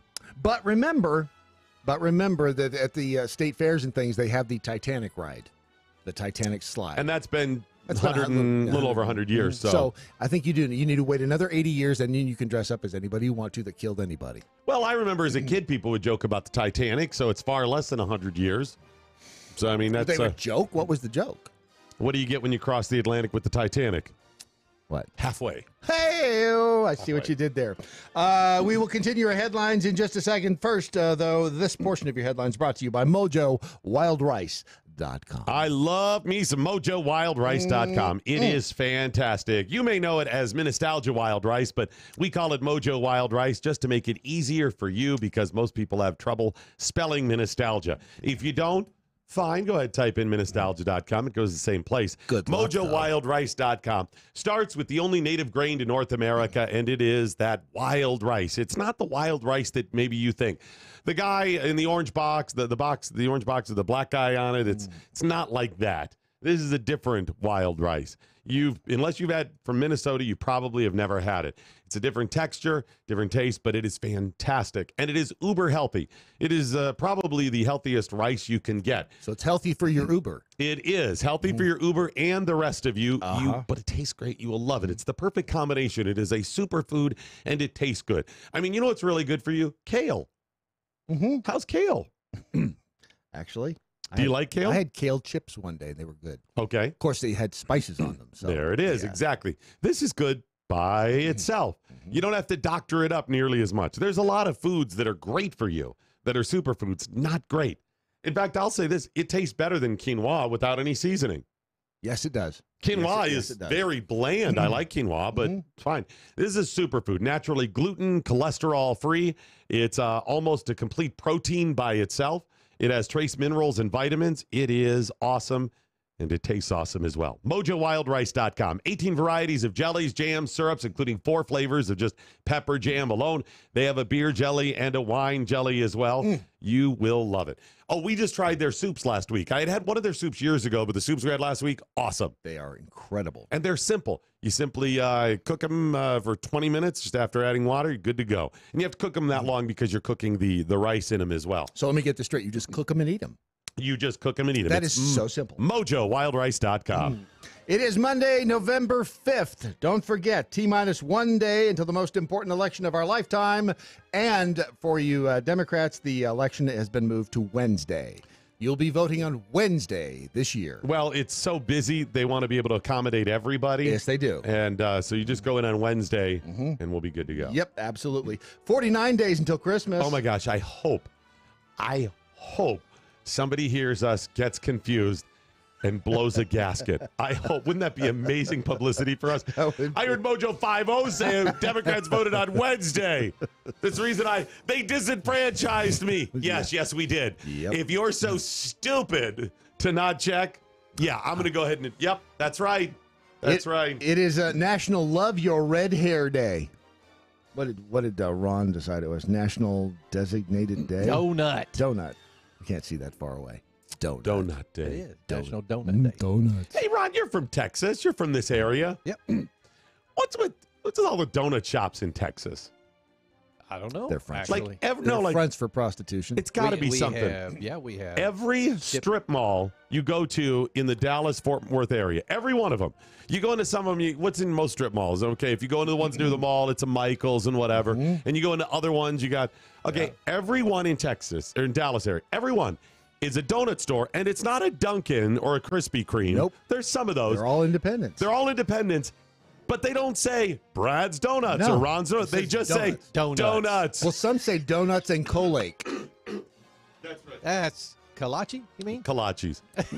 Oh, is that what that says? I was trying to figure out what a Colake was. Okay, and for you Italians out there that know kolaches as the little cookies or whatever. Right. These are donuts wrapped in dough. They're pigs in a blanket. Yeah, they're pigs in a blanket. That's right. Why don't they call them pigs in a blanket then? Instead of kolache Colakes. sounds. Actually, it would be pig in a blanket. No. Because pigs in a blanket would be multiple pigs in one blanket. So it's a pig in a blanket. Pig in a blanket. But what if there's many of them? I'll have 4 pig in a blanket. I'd like my pig Is it like blanket. deer? Let's defer to Ron because he's the Texan. No, I like the jumbo wieners in the blanket. Not sure With that the answered the jalapeno. question, but We're just going to... they have answered another I question think we just for us. move on from there. I think so. It was on this day in 1994 he became the oldest one of these. Oh, I got it. Astronaut, it's John Glenn. Wrong. George Foreman became the oldest Black guy man to alive. It's the oldest heavyweight champ. He was 107. Wow. In 1895, something got patented. In when? 1895. That would be the cotton gin, my friend. No, that was the gas-powered car. Actually, it's a fascinating story because George Selden patented the gas-powered car. And then there was this whole big, somebody else bought the patent. Then they started suing everybody else who made a car. Right. Yeah, but I mean, he kind of got pushed out. No one knows his name. Right. And that's where we get the word Selden. You seldom hear something, you Selden, right? That's where we get the word from? I believe that's that the is etymology of the word. absolutely right. That, and remember, Wednesday is your day to vote. Kris Jenner, 62 today. Kris Jenner. You know, the... Isn't her name... Caitlyn? Nope. Kris Jenner. No, that's Chris. That's Kris, the wife. Who's Chris? The wife of former of the dead Isn't she guy. a Kardashian? Bruce. Yeah. Well, she's Kris Jenner. She's Kris Kardashian. She kept Jenner. Yeah. She was married to Jenner for. Well, somebody has to carry. I'm going to go ahead and say it. That is one crazy bitch. Can I seriously? Is that? You know what though? Is there anybody who hasn't thought she is a smart woman? She might be crazy, but she's managing those 3 girls. She is. Yeah. She's. If you remember, Mom was the one who said, "Let's go ahead and release the tape of you with." Oh yeah, with Ray J. Was it Ray J? Yeah, I think so. Yeah. Boy, was it. Boy, was it. See, here's the thing. I mean, not that I saw it, but I heard the reports from Ron. I want you to think of your mom. And compare Ray with J? No, no. Your mom advising your sisters. Is that something your mom would have said? Honey, I want you to go out with this rapper, and I want you to record yourself. What with the, yeah. And then we'll just go ahead and release that, and the whole world will see you, my daughter, in the, compromising position. As the daughter, I would have one question. Is she hot? Well, that too. But who's going to sponsor it? Because, how much money are we talking? Tide sponsorship? Just saying, she's a little different than my mom. Yes, she is. Brian Adams is 58. Wow. That make you feel old? No. Luke Hemsworth is 36. Famke Janssen. Now that makes me feel old. Luke Hemsworth that's at 36? No. Famke Janssen. Famke Janssen. You don't know who she is. I don't know who she is. Please. She is smoking hot. She is a Gotchgo star. No. Gotchgo.com. No. And she has more followers than any of us. No, that's Alondra. Gotchgo is a powerful platform. Wasn't she in like the Taken movies? Yes. Yes. And how did she get her start? Smoking hot. Hollywood discovered her because of the Gotchgo platform. You're thinking of Alondra Ortiz. She's on Gotchgo, right? She is 2. She's 2, and she's a Gotchgo star, too. She's an Instagram star with 914,000 followers. I hate her. And she's 2 years old. Yeah, I know, right? I didn't, by the way, you try to guess who said it. I didn't punch anyone over a parking space. Alec Baldwin. The Alec Baldwin. Yeah. What did he punch him over? He doesn't say, but he did say, I did not punch anyone over a parking space. Aha. Something else here. I knew Alec would be vindictive. That's the word I'm looking for, right? Or just use just take a couple of syllables out. Just say dick. Okay. I knew he'd be dictive. Yes, he would. I knew he would be. Yes, he would. Here's the thing. Alec Baldwin has managed beautifully to rebrand himself, to change his image from, screaming at his daughter, recording and calling her really reprehensible things and getting in fight after fight, gaining 500 pounds and whatever, bounce back, all for hating Trump. Yeah. That's really what revitalized his career. And then now you could take the boy out of the angry progressive mob, but you can't take the angry. None of that works. He's an ass. Yes. Right? And he's not going to give that up. Okay, gotcha. Yes, that's pretty much him. The guy who he hit, Wojciech Sosowski. Sure. Is 49 years old. He says, I'm sore, I'll be fine. By the way, this guy survived the Boston Marathon bombing. No, you're not going to be fine. You're going to have long last. Yes. You're going to get him on the phone. I will represent. Yes. You're not fine. Oh, you can barely. We can't get him on the phone. He can't even talk. Cerebral damage. Those are your headlines. Life, liberty, and the pursuit of Mojo. Mojo 50. If you're young African American and see yourself as a conservative leader, those on the left may not want to represent you. Just ask African American model Zoe Bethel, who received bad news recently for having had the audacity to attend a Young Black Leadership Conference in Washington, D.C., put on by Turning Point USA. You may remember seeing the members of the Young Black Leadership Summit wearing their MAGA hats and loudly cheering and applauding when President Trump entered the room at the White House. The smiles on their faces and their enthusiasm were infectious. Republican activist Candace Owens was also in the crowd of young black leaders, fulfilling a dream of hers to bring them to the White House to discuss how America First policies are eminently benefiting the African American community. Model Zoe Bethel snapped a photo with Owens at the conference as a reminder of the awe-inspiring event. However, not everyone was elated by Bethel's attendance. Allegedly, she was fired from her modeling agency via text message which read, "The team has been talking about your political racist connections, and we have decided to release you from your contract. We are an agency based on love, acceptance, and inclusiveness, and your current public persona is not relative to our brand. Best of luck to you." Can't you just feel the love, acceptance, and inclusiveness? Owens responded by tweeting in part, "Political bias is discrimination. I am appalled at this circumstance." How many more reasons do you need to vote Republican in this midterm election for the party who embraces you for who you are, not who they think you should be? And that's today's Reality Check with Susan Knowles. Hey guys, Ron Phillips with the Conservative Cartel. Are you tired of the bar scene, hoping to find the love of your life? Well, there is a better way for you single guys and ladies out there. Check out WeThePeople.dating. They make it easy to find a liberty-minded match, and it takes less than a minute to create a free account and begin browsing through over 11 million monthly subscribers. Look, we all know the success of a relationship hinges on the core shared values of a couple. So check out WeThePeople.dating for the love of people and people of love. Sign up and start dating today. WeThePeople.dating. life, liberty, and the pursuit of a partner. All right, some communiques coming in after Brad's headlines. That usually spurs a few communiques. Yes, it does. Let's see here. Purple Angry Beaver says the cartel Ron cannot visit Tanzania. He cannot. I'm not sure what exactly she's suggesting, and I'm... I think it was the large or jumbo wiener comment. I've never... In Vegas, when I was there... I think it was the... You sure you want to tell this story? Hey, what happened? The ho-hum? No, what was the...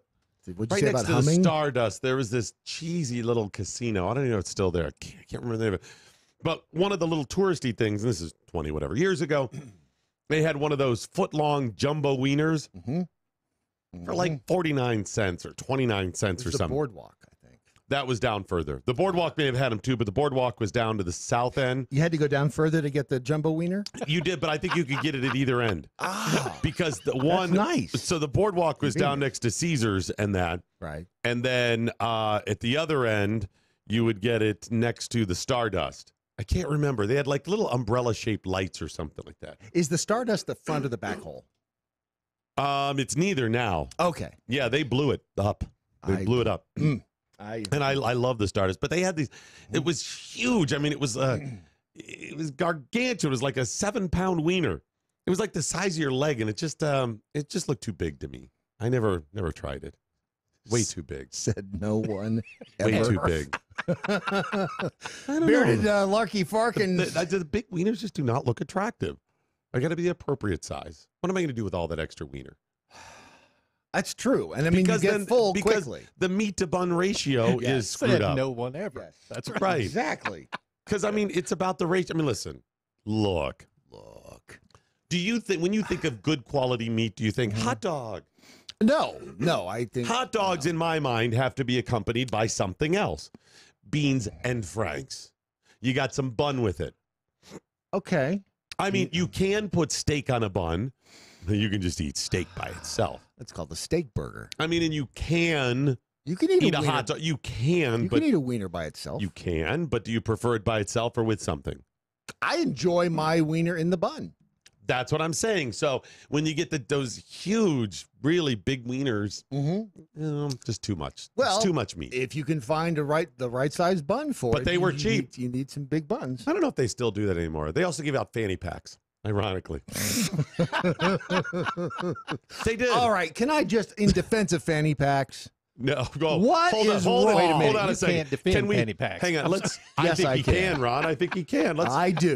Ladies, are hold on. Let me do this properly. Ladies and gentlemen, Bradley J. Staggs now with a commentary on Mojo50.com. Bradley? If you have stuff to carry, there is nothing like putting it in a fanny pack. It is there. It is right around your waist. It can be a front pack. It can be a backpack. But you can keep your stuff right there at arm's reach and available at the drop of a hat. Coming from a guy that carries a Merce, dude. It's right here on the couch. Hang on. We're letting him commentate. Yeah. Exactly. Please continue, Bradley J. Staggs.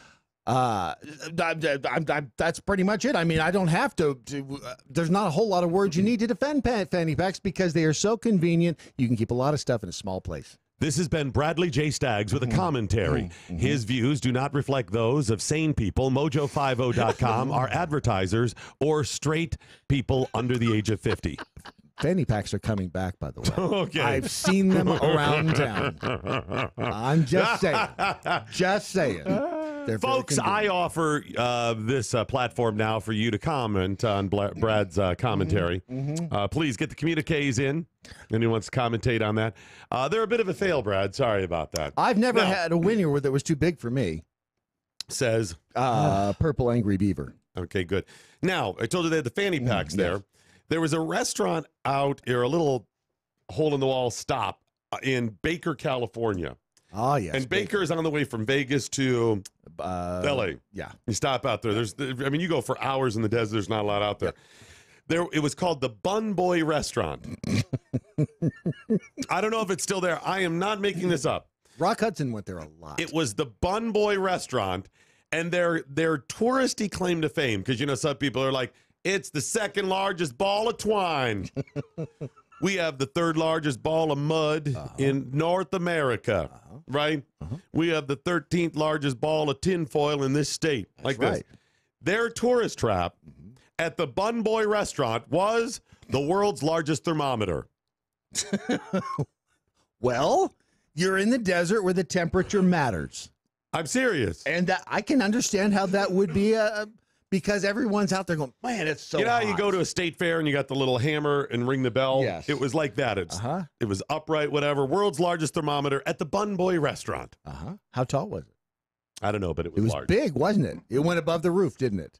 Yeah. You remember it wasn't attached to the building. It was out in the parking lot. You It may still be remember- there. If you have in the last couple of years traveled through Baker, please let me know if the Bun Boy restaurant is still there. And if so, let me know if the world's largest thermometer is still there.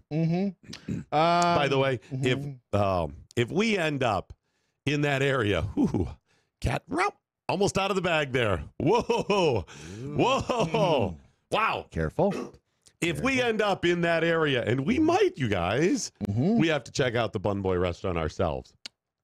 We've got a major announcement coming up on Black Friday, and I almost queered the whole deal.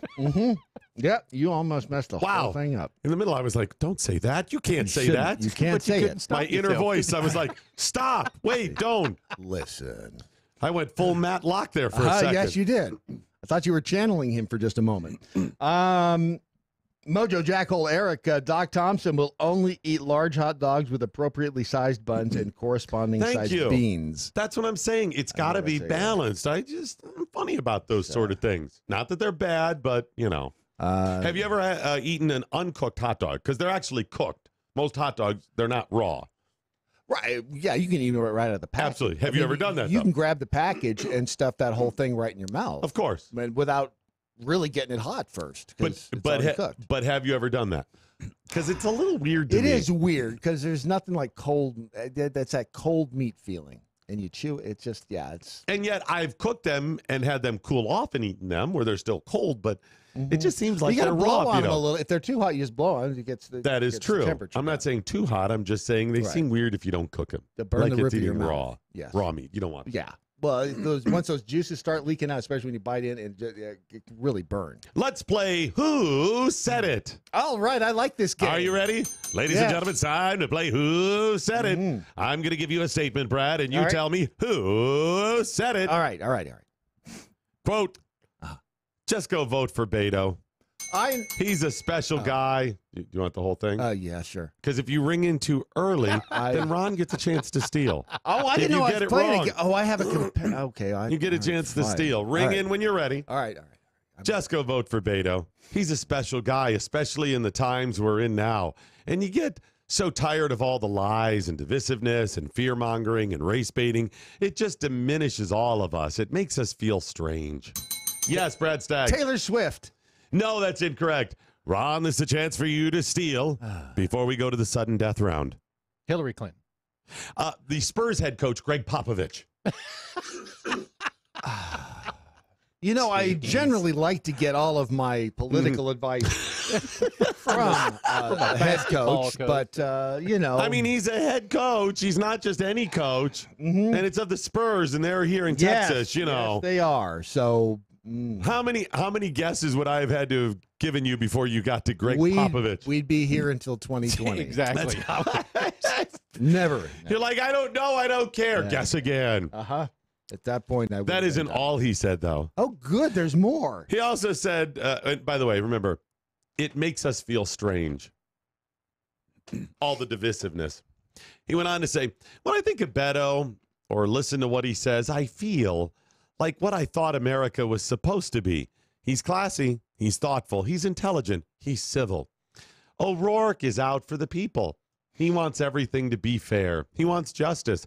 He wants our democratic institutions to be respected so that we are proud of being Americans. You can't be proud of the culture wars that have been begun. And the whole world looks at us for leadership, and it's not there. That's why people like Beto are so important, because he embodies that. He's there for us. He's not there for his own personal gain and position. Wow. When people are so desperate as his opponent, that scares me. To do what Mr. Cruz has done to try to get elected is very scary. That's about self. What did Cruz do? I mean, what with the campaigning and stuff? Okay, then that's what O'Rourke has been doing as well. O'Rourke is not there for himself.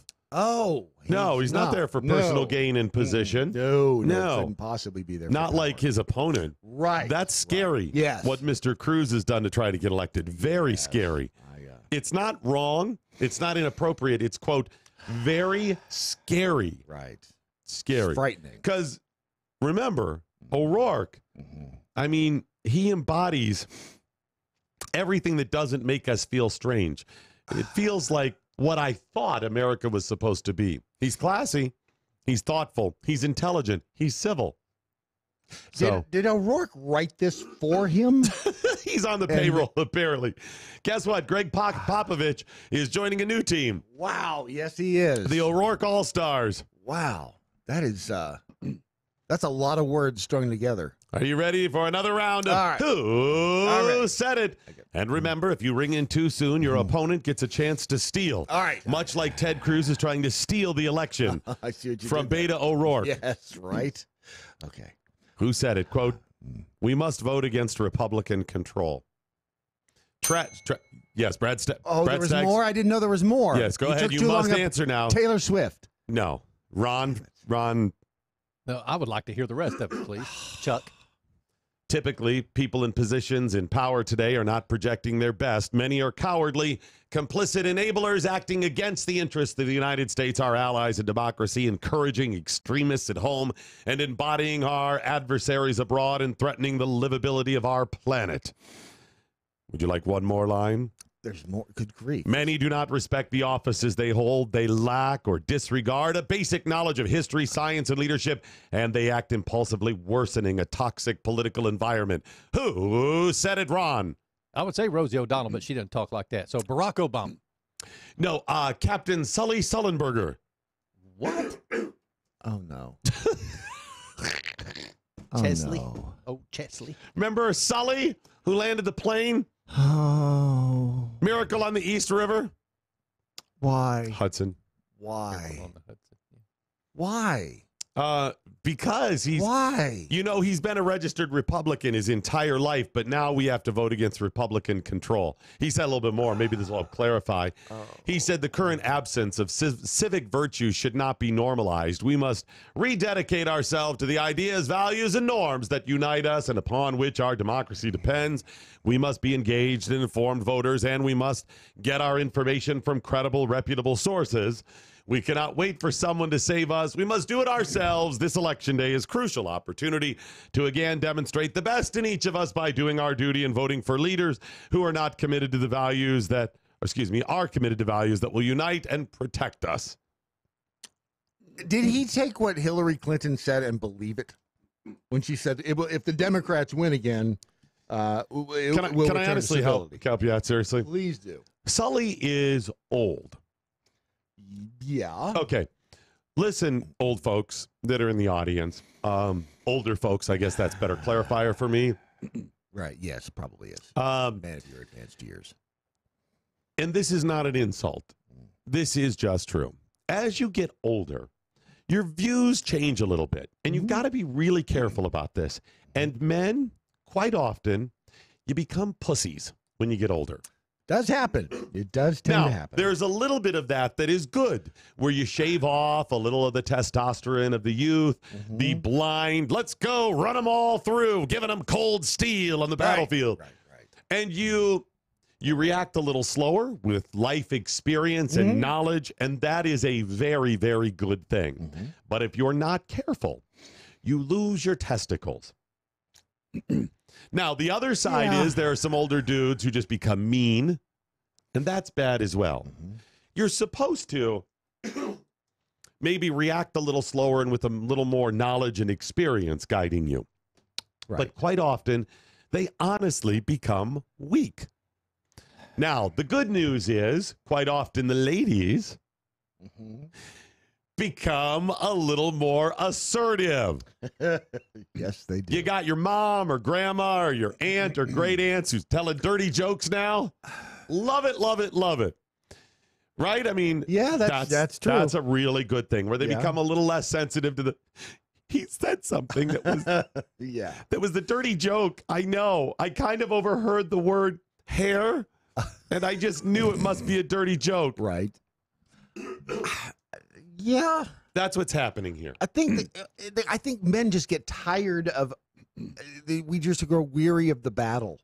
And that's some of it too. You know what? I have said what they want. Many times, Trump is bombastic. Yes, he's not the image that I would prefer from a president, one that is more of a statesman.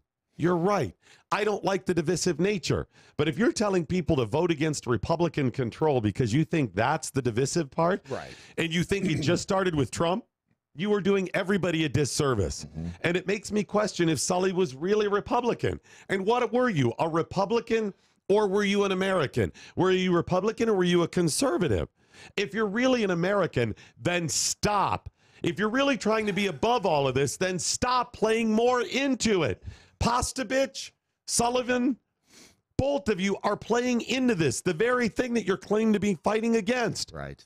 The true statesman would stand up and say, whoa, stop. Stop all of this nonsense. It was Obama's divisive nature, and it's Trump's, and it's George W. Bush's, and it's the Clintons. Do you remember how divided we were under the Clintons? Yeah. It's been all of these cats. So maybe we stop blaming Trump exclusively. Right. Maybe we also try to understand one another and get Trump reacts. Does he mean everything? No. Did Obama mean everything? No. Was he campaigning? Yes. When you go down the list and then say, what you're hearing that triggers you, peepholes on the left, do not trigger people on the right. And people on the right, the things that are pissing you off today that you hear and you're like, that's it. It's not triggering people on the left because we speak and think differently. And maybe all then, remember the solution. Because isn't that what we're supposed to be about?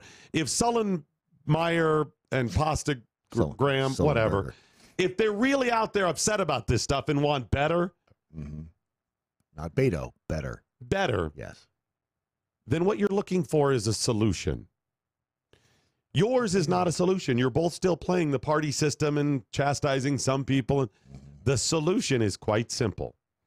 It's a yellow crinkly piece of paper called the Constitution. It is the libertarian philosophy.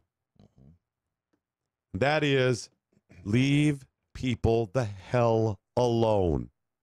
Stop messing with other people. Yeah.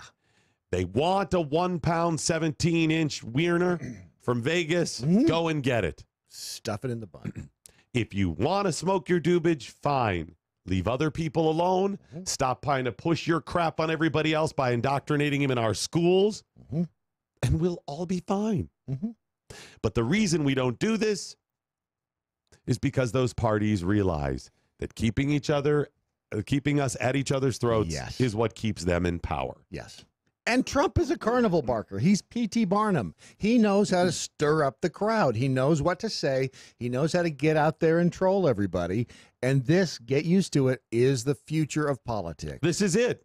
This is it. Welcome to it. And as long as we're going to play this game, and by the way, they're all playing it, I'm going to win. I'm going to win this game. Yep.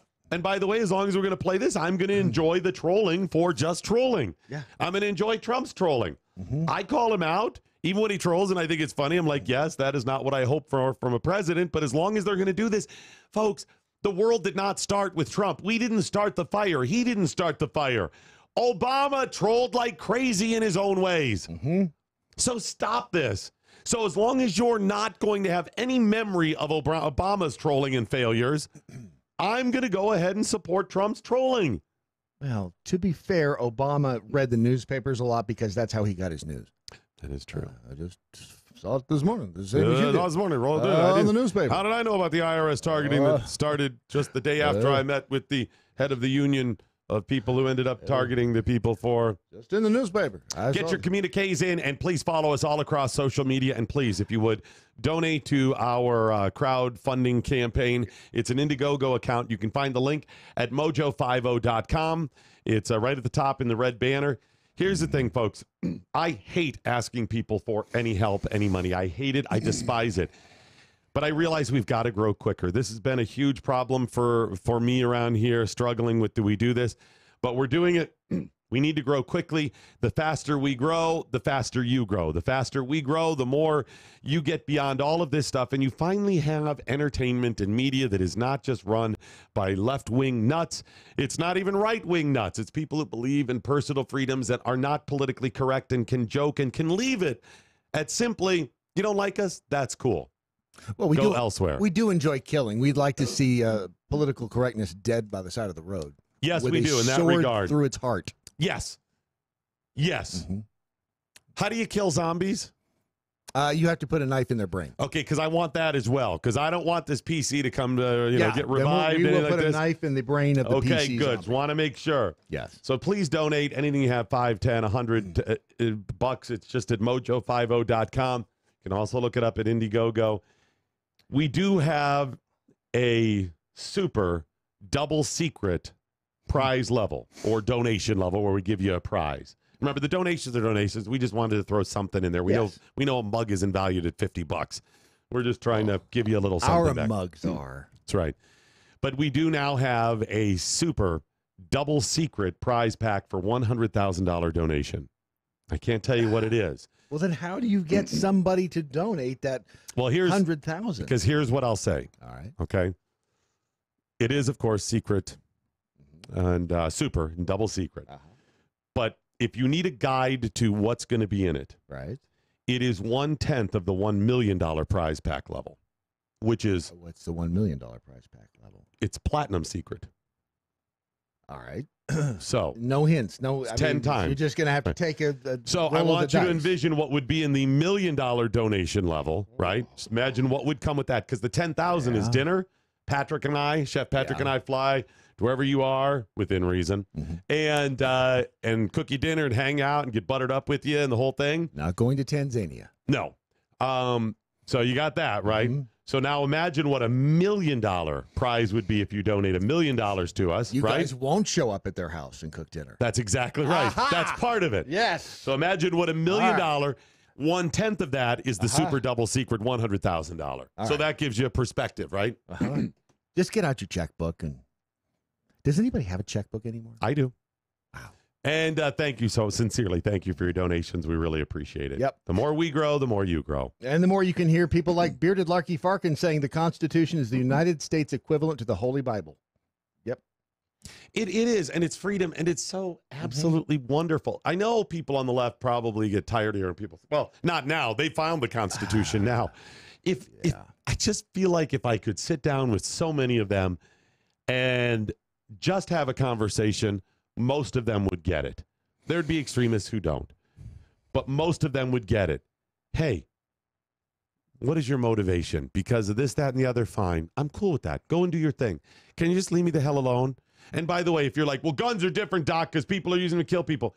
It's not the guns. It's the mental illness. Yeah. A gun has never once jumped off a table by itself and killed people. Ever. Are you sure? Yeah. Are we positive? Have you done all your research on that? Yeah. The reason I bring that up is because New York, state of New York is working on a new bill that has to do with guns. All right. Two New York state lawmakers are working on a bill. They're drafting it now that would, if passed, mandate that before you can purchase a gun in the state of New York, they would do a search of your internet history and social media history. Whoa. Like everything you've ever Googled? 3 years. That's it would that's be frightening. That's beyond frightening. That's terrifying. They would, before they'd go, Bradley J. Staggs, are you here? Bradley J. Staggs. Present, right? Yes. You're applying for a gun I purchase? am. You want to purchase the gun? I would like to buy a gun. Well, we here in the state of New York, as mandated by a recent law passed by two state lawmakers, we have to do a history search. All right. So we do a 3-year search of your social media history. Okay. And a 1-year history of your internet searches. Oh, Is that going to be a problem, Mr. Staggs? We're going to search. We're going to look right now. I work I work with Doc Thompson, and he makes me look up some really weird stuff. That's all I'm going to say. Doc Thompson. The weird stuff there is stuff I had to look up. You know, we just arrested that guy Tuesday. Which is why I quit working for him. I couldn't. I see the over and over his internet search had blue waffle and over and over. Look, and the thing about the cheerleader, he made me just. Yeah, when he 2 blue waffles in 1 cup. When we Googled that. Yes. That was, do you know the damage that did to poor Clara? She's the one who had to Google it. She looked it up. It's disgusting, It's very. You ever see what blue waffles do to kids? Don't ever. And I tried to warn. Don't Google those things and anything about girls and cups and I'm not getting the gun, am I? I'm just going to go buy a knife. Oh, here you go. Just help yourself. We got to box them on the way out. Thank you. Good. Just scoop up a handful of them. Oh, good. The good news is, Mr. Staggs, you can't get a gun based on your questionable internet search history. You can't get a gun. But you're still eligible to load your car up with ammonium nitrate and kerosene. You can do that. That's good news. You can still rent Ryder trucks. That's very good. And you can buy ammonium nitrate all you want. Here you go. See, the only way that's going to work is with people over 75 who've never don't even know what a Google is. Right. Okay. So what they didn't say, as far as I've seen in the article, the proposal, what would exclude you? Right. So what would they find that would exclude you from being able to buy a gun? Is it something that says like, hang on. I imagine the people that support this, the hand-wringers in the state, oh, good, thank God they're doing this because we have to do something. I imagine they think, well, some of these people that have Googled searching for ways to kill people or have posted like that guy in the synagogue, hateful things that it's pretty obvious that they're going to go do something. Right. Okay. Yeah, that would be a red flag for me. But you think they're going to stop there? No, of course not. That's the camel's nose under the tent. You know the little coexist sticker that you see on the back of people's car with all the religious symbols? Yeah. Have you seen the ones done out of gun logos? No, I haven't, but I want one. Look it up. Coexist gun manufacturer logos. There's one it's a joke. So imagine if I put that in the back of my car or I had that posted on my Facebook. Would that exclude me? He's making light of these things. See what I'm saying? Is it a satirical reference about guns or a joke? Good.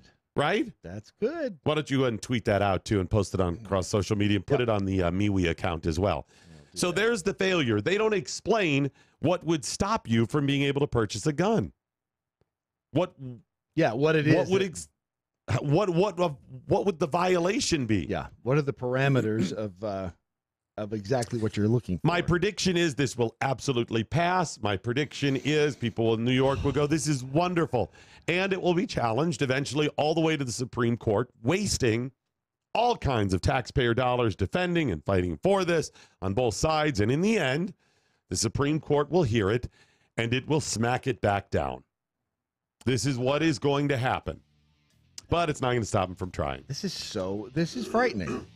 That's why if you haven't voted yet, vote. So remember, Republicans vote tomorrow, Democrats on Wednesday. Yep. Come back in a moment with more of your Daily Mojo on this Mojo 5-0.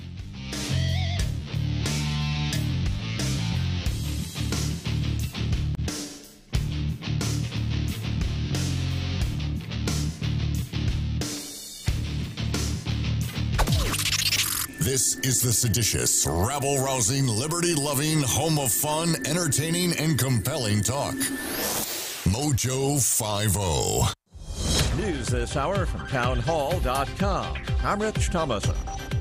Ahead of tomorrow's crucial midterm elections, President Trump says Republican enthusiasm is running higher than he has ever seen. The president delivers his closing campaign arguments today in 3 states after crossing the country over the weekend on behalf of GOP candidates. Mr. Trump urging voters of all political stripes to reject the Democrat politics and the policies of anger and division. Among states the president will visit today, Missouri, boasting one of the country's tightest Senate races, White House correspondent Greg Clugston reports from Kansas City. The two latest polls show a tie between Democrat incumbent Senator Claire McCaskill and Republican challenger Josh Hawley. This Missouri race is critical to the GOP's goal of picking off enough red state Democratic seats to add to its majority. Donald Trump won Missouri by nearly 19 percentage points, and the state has shifted from a battleground to strongly Republican in recent elections. Greg Clugston, Kansas City. Georgia Republican gubernatorial candidate Brian Kemp accusing the state's Democrat Party of trying to hack Georgia's voter registration system. The Democrats deny the allegation. They call it a reckless and unethical ploy. Kemp, the Georgia Secretary of State, confirms his office has launched an investigation. The tears flowed last night at a vigil in western Wisconsin for 3 Girl Scouts and a parent killed while picking up trash along a road over the weekend. They were struck and killed by a pickup truck. The alleged driver, a 21-year-old man, facing 4 homicide charges. A 4th girl was seriously hurt, but she did survive. That so-called caravan of illegal immigrants continue marching north through Mexico, still determined to breach the U.S. border. On Wall Street this morning, Dow futures down 60 points. NASDAQ futures 3 points higher. More on these stories at townhall.com. It looks like you're losing. I am. Are you losing weight? I am losing. I've lost about 10 pounds. How are you doing it? Funny name, but I've done it with Riduzone. RIDUzone.com, and the stuff works. It's, you get into all that, the molecule this and the found in that. All I can tell you is it makes you feel full, and it keeps your mind off of wanting to overeat. And also boosts your metabolism, so you're burning more. Yeah, Try it today. It's going to work for you like it's worked for Brad and countless other people. Riduzone.com. RIDUzone.com. We've arrived. What do you mean? We've hit the big time. What are you talking about? I didn't tell you. We're live on Mojo 50 now. Oh, that. I could have sworn they were just pulling a fast one on us. Either that or someone at the top has had a mild stroke. Regardless, we now have to make a promo. Okay, well, that seems simple enough. How long does this have to be? I was told that we need to take about 60 seconds or so and tell everyone about ourselves. All right. I was born in a blizzard in the bleak hours of the morning in November. No, I don't think we need to go back quite that far. All right, then. I'm Steven. And I'm Dylan, and we're hosts of the Defenders of American Exceptionalism, or DOAE show for short. And we are live Wednesdays and Saturday nights at 9 p.m. Eastern on Mojo 50. We go through the politics of today and how it affects the culture and vice versa. And we try to bring it back to the Constitution and the principles above privilege. I feel like there should be a shirt made with that on it. Yeah, we already have that. Oh, so don't forget to check us out. Defenders of American Exceptionalism live Wednesdays and Saturday nights, 9 p.m. Eastern on Mojo 50. Dating today with all the crazies out there has to be nuts. Yes, it really would. Wouldn't it be nice if there was a place you could go to find people who think like you do? Like me, like libertarians and conservatives? Right? There is. WeThePeople.dating. Amazing. What a genius idea. This is a site that you can go to if you're single and you are looking for somebody who you're going to think the same way, as for from a political freedom standpoint. If you want to date the right person for you, you'll find them in one place. WeThePeople.dating. The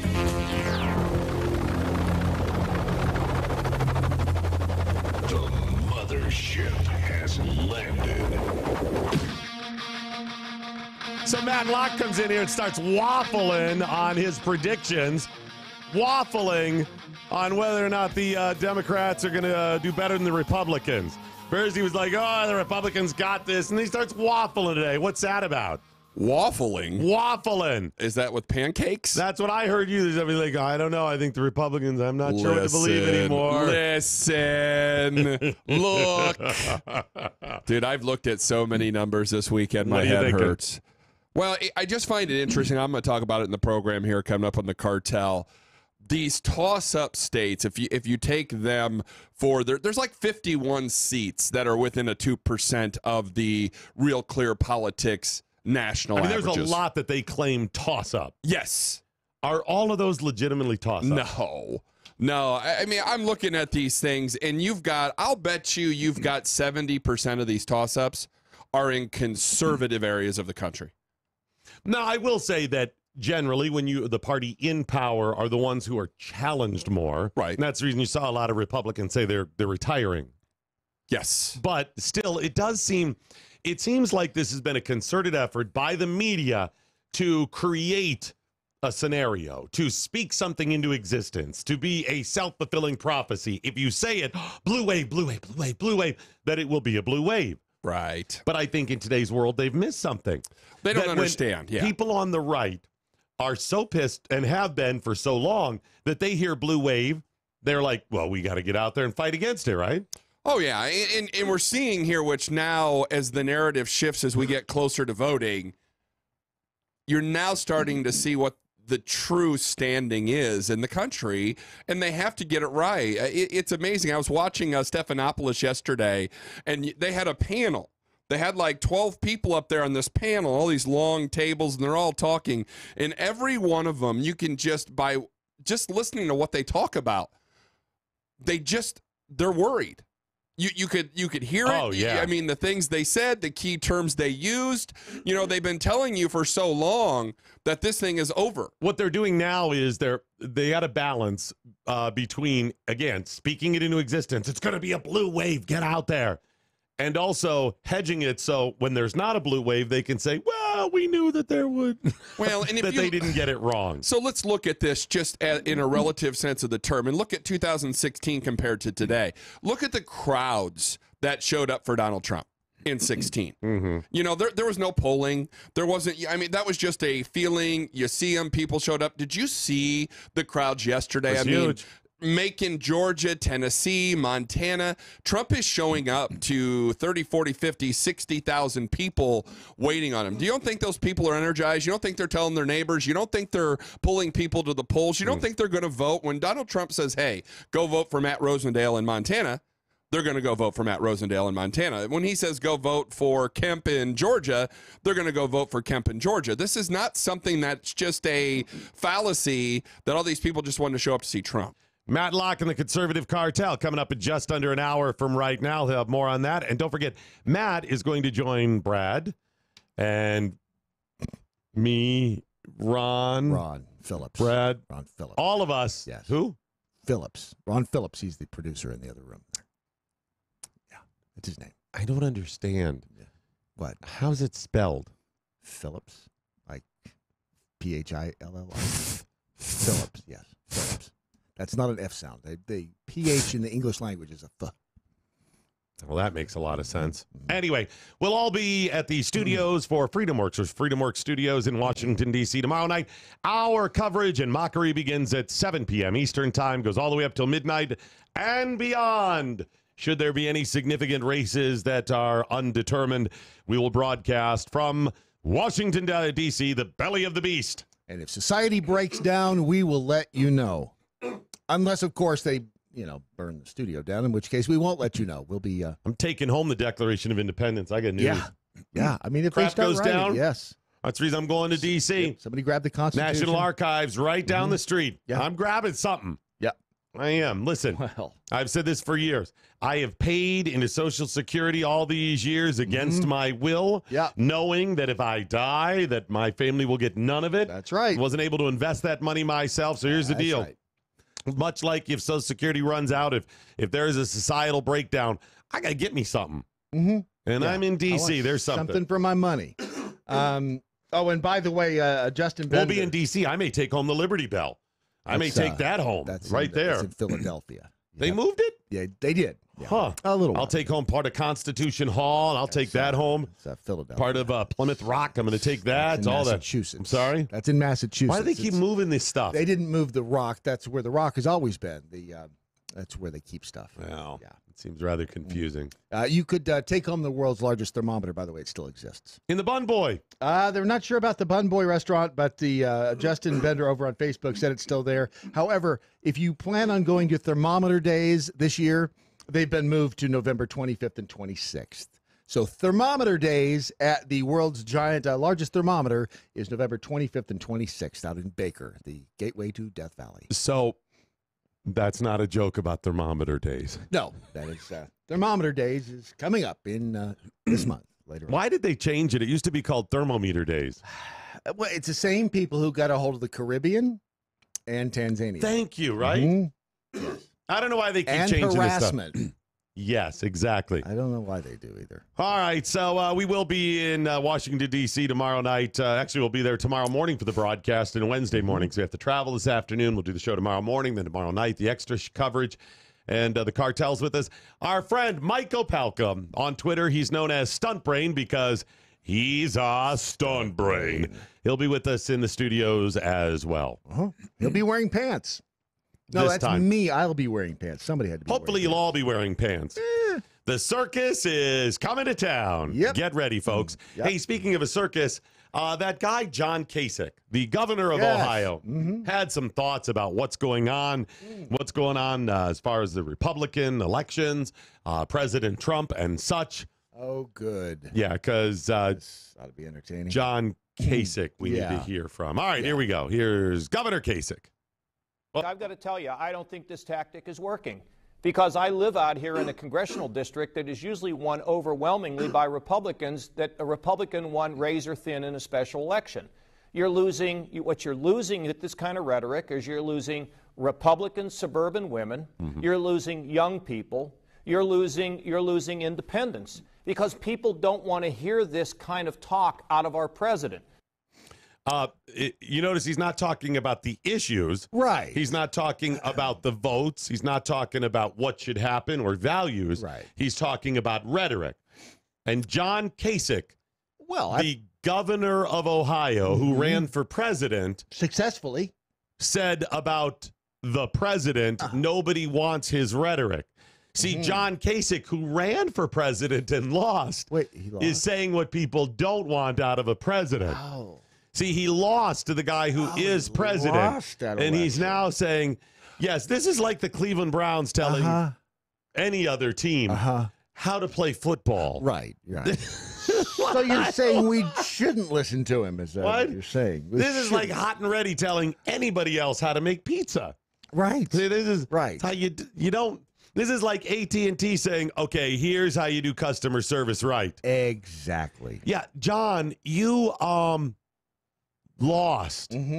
You're a loser. Yes, that's a word. And you're telling the guy who won how to do things. Yeah. It's a fail. That's called a fail. Right? I mean, I'm not wrong about that, right? Okay. Which means if he's piping up again, guess what? John Kasich might as well be a Democrat. John Kasich he's actually the worst of Republicans because he's the progressive Republican. What you get out of progressive Republicans used to be you would think, okay, they're more liberal socially, and yet they're fiscally conservative, which that was also the mantra or label given to libertarians inappropriately because libertarians are not pro-social issues. They're pro, leave me the hell alone. I don't care what socializing you do. It's more like that. But Republicans that are progressive are the worst.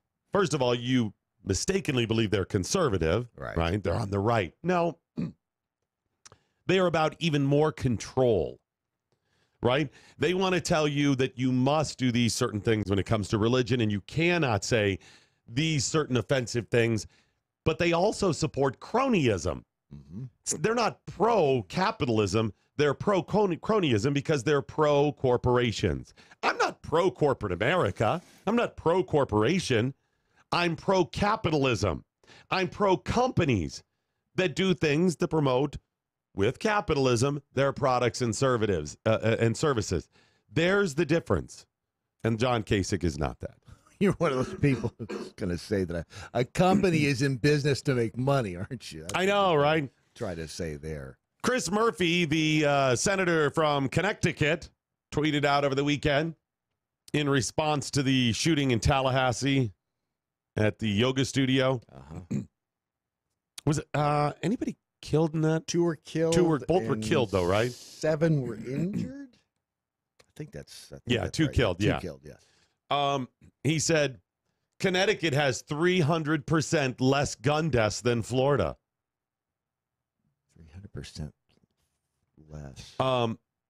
You didn't say there'd be math in this. Wait a minute.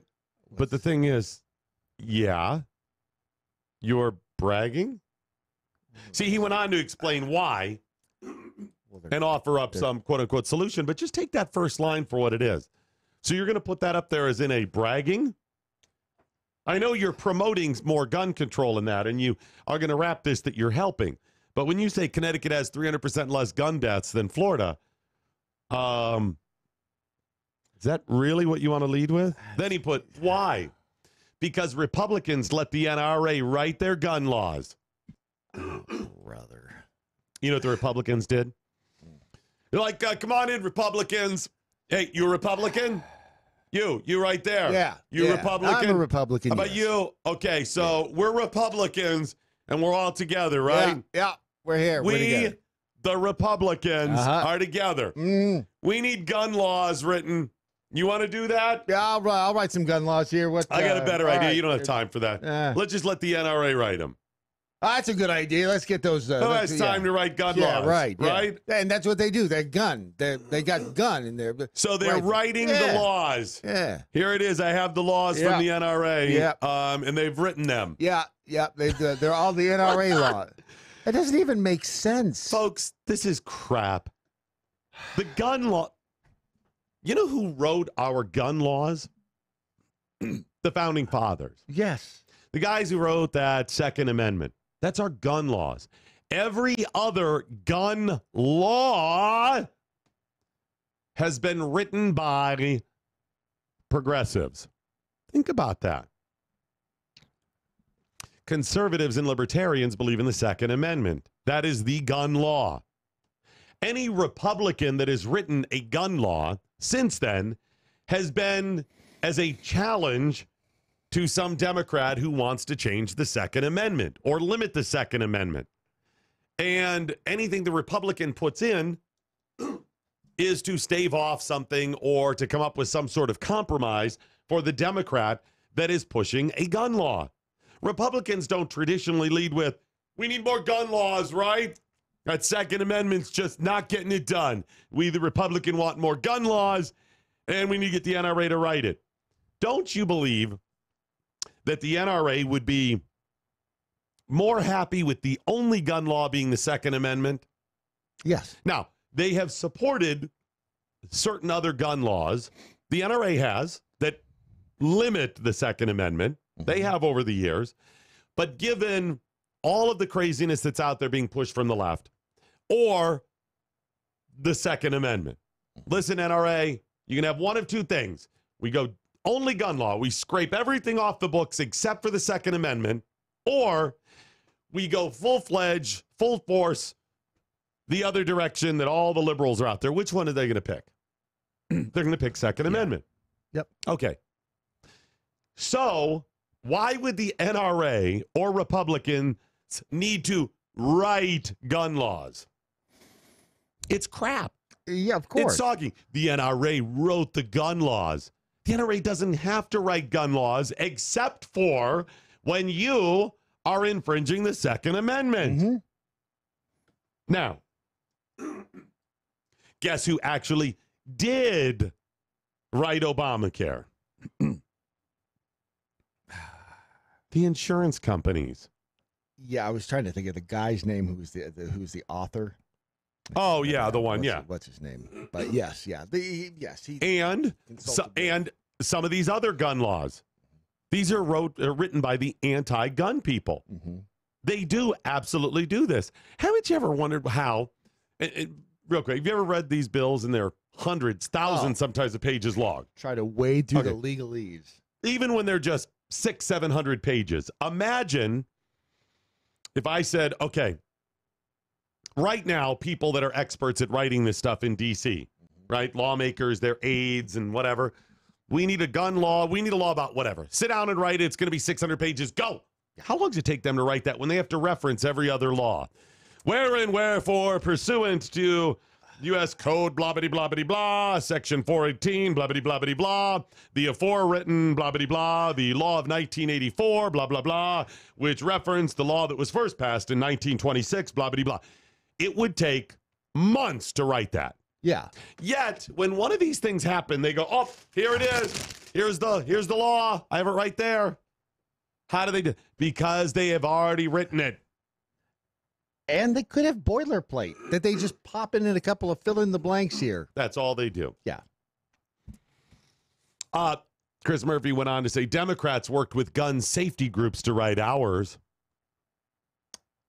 Okay.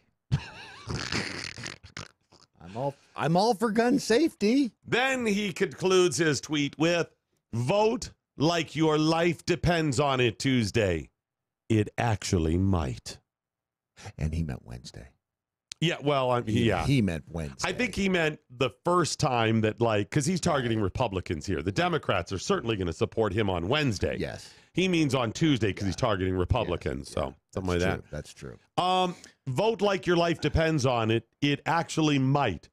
That's not sensational at all.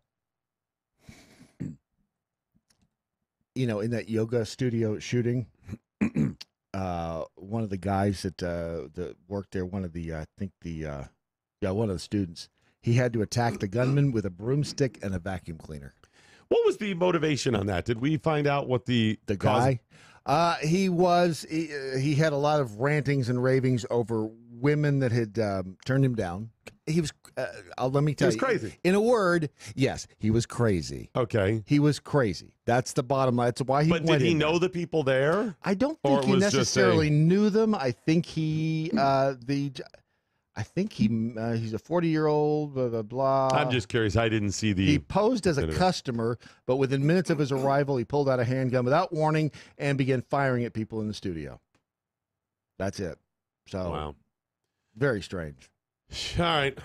Well, I'm tired of the do-gooders out there that just want to help infringing Second Amendment rights and then wrapping themselves in the blood and the death in order to gin people's anti-Republican sentiments up just for the election. What is the what is going to be what the headline is going to be on Wednesday or Thursday about anything? I mean, once this election is done, then where do we go? Then what's the next Trump scandal? They'll go back to that. Well, and what really depends, Brad, is what happens, because they will absolutely go after Trump for impeachment. Well, and here's the thing about impeachment. Do most people understand what impeachment is now? No, absolutely not. Do they think that impeachment is he's removed from office? That's what, you impeach him and you remove him from office. Yes, most do, even though those that were alive during the Clinton years think that that's what happens. Mm-hmm. I mean, listen, I misunderstood or forgot that it was the House that leads this thing. I got the two houses conflated a few months ago. So even if they do impeach him, mm-hmm. there's nothing there. No. He will still be the president of the United States. Unless they remove him from office, which is possible. Based on what? Whatever things they're claiming need for the impeachment to be. They'll use whatever they're impeaching him for as an excuse to also remove him from office. That's all. Never happened. But no, because if I'm not mistaken, the Senate then controls the punishment, has to agree. They're not going to be able to do it. They could, yeah. The things that they would have to prove. But it doesn't matter removed from office. It'll then just be, we got our pound of flesh, and number two, it'll hurt the 2020 reelection, so they think. That's what they're thinking. Because tomorrow is the most important election of our lifetime, the most important election until it comes to 2020. Blah, blah, blah. Love the blah, blah, blah. Said it best. It's not the vajayjay hat. It's the mental illness. Going back to the gun thing. It's not the gun. It's the crazy behind the gun. It's not the hat. Right. Crazy behind the hat. Absolutely. Get the comments in across all social media, and make sure to sign up for that MeWe account as well. Yeah. Got to remind you about Dog Tag Furniture, too, before I forget. If you would, please check out Dog Tag Furniture. What an amazing story. Troy Walker, the founder of Dog Tag Furniture, has just such a great, sad, and also very positive story. A friend of his that he served with passed away, and his wife couldn't afford to bury him. The veterans benefits for a funeral, I think, are only a few $100s. It's crazy. And active duty, it's only like $2,000, $2,500, something like that. It's nuts. And the cost of the average funeral costs around $6,500, $6,800. Oh, at least, yeah. So listen, who has $4,000 additional out of pocket if you're active duty? And if you're just a veteran, who has $6,500 additional dollars out of pocket to bury somebody. It's crazy. It's insane. So he said, listen, I'm going to help bury my friend. He didn't have a lot of money, so he quickly went into the garage and made these wonderful wooden flags and started selling them. And they're awesome. They're really cool. We have one hanging in the studio here from years gone by. And he started selling them, went door to door in the town to raise money. Cops arrested him for soliciting without a license. It is stunning the hurdles that Troy has had to jump over to get through this. The good news is the cops in the town were like, after they did their duty, they're like, listen, man, we get it. And they started passing the hat for him.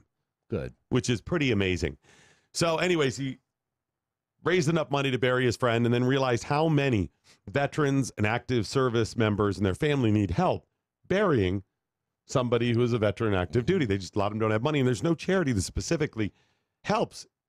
So he said, I'm going to launch one, and that's Dog Tag Furniture. They have hats and some other things as well, but check them out online. It's dogtagfurniture.com. I do. Or is it org? Don't make sure I get that right. Hang on a second. It is Dog Tag Furniture. Now, the good news is .org. Use Mojo50 and you'll get 30% off the big flags, and all orders will receive, you'll get free shipping as well. You can get them in time for Christmas. You'll love hanging them on the wall. They're really cool. Love them.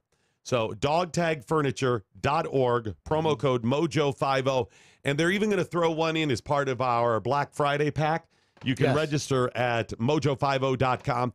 You get a gun. You get the phone cover that also is a stun gun and battery backup. And it makes biscuits and will walk your dog for you. Also get a Minuteman watch, some Mojo 50 rice. You also got the art package I told you. I'll tell you more about that in a couple of weeks or whatever. All kinds of stuff. Just register at mojo50.com. But get your Dog Tag Furniture flag today. Again, 50% off at dogtagfurniture.org. Promo code Mojo50.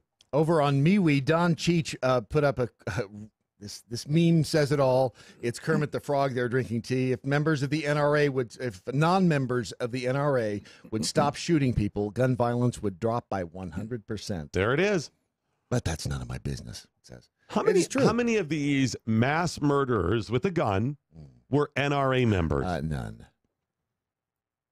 I don't know that any of them were. I have not heard. But don't you think they would? Yes. If they were, it would be plastered. You know, I don't think we've covered that a whole lot.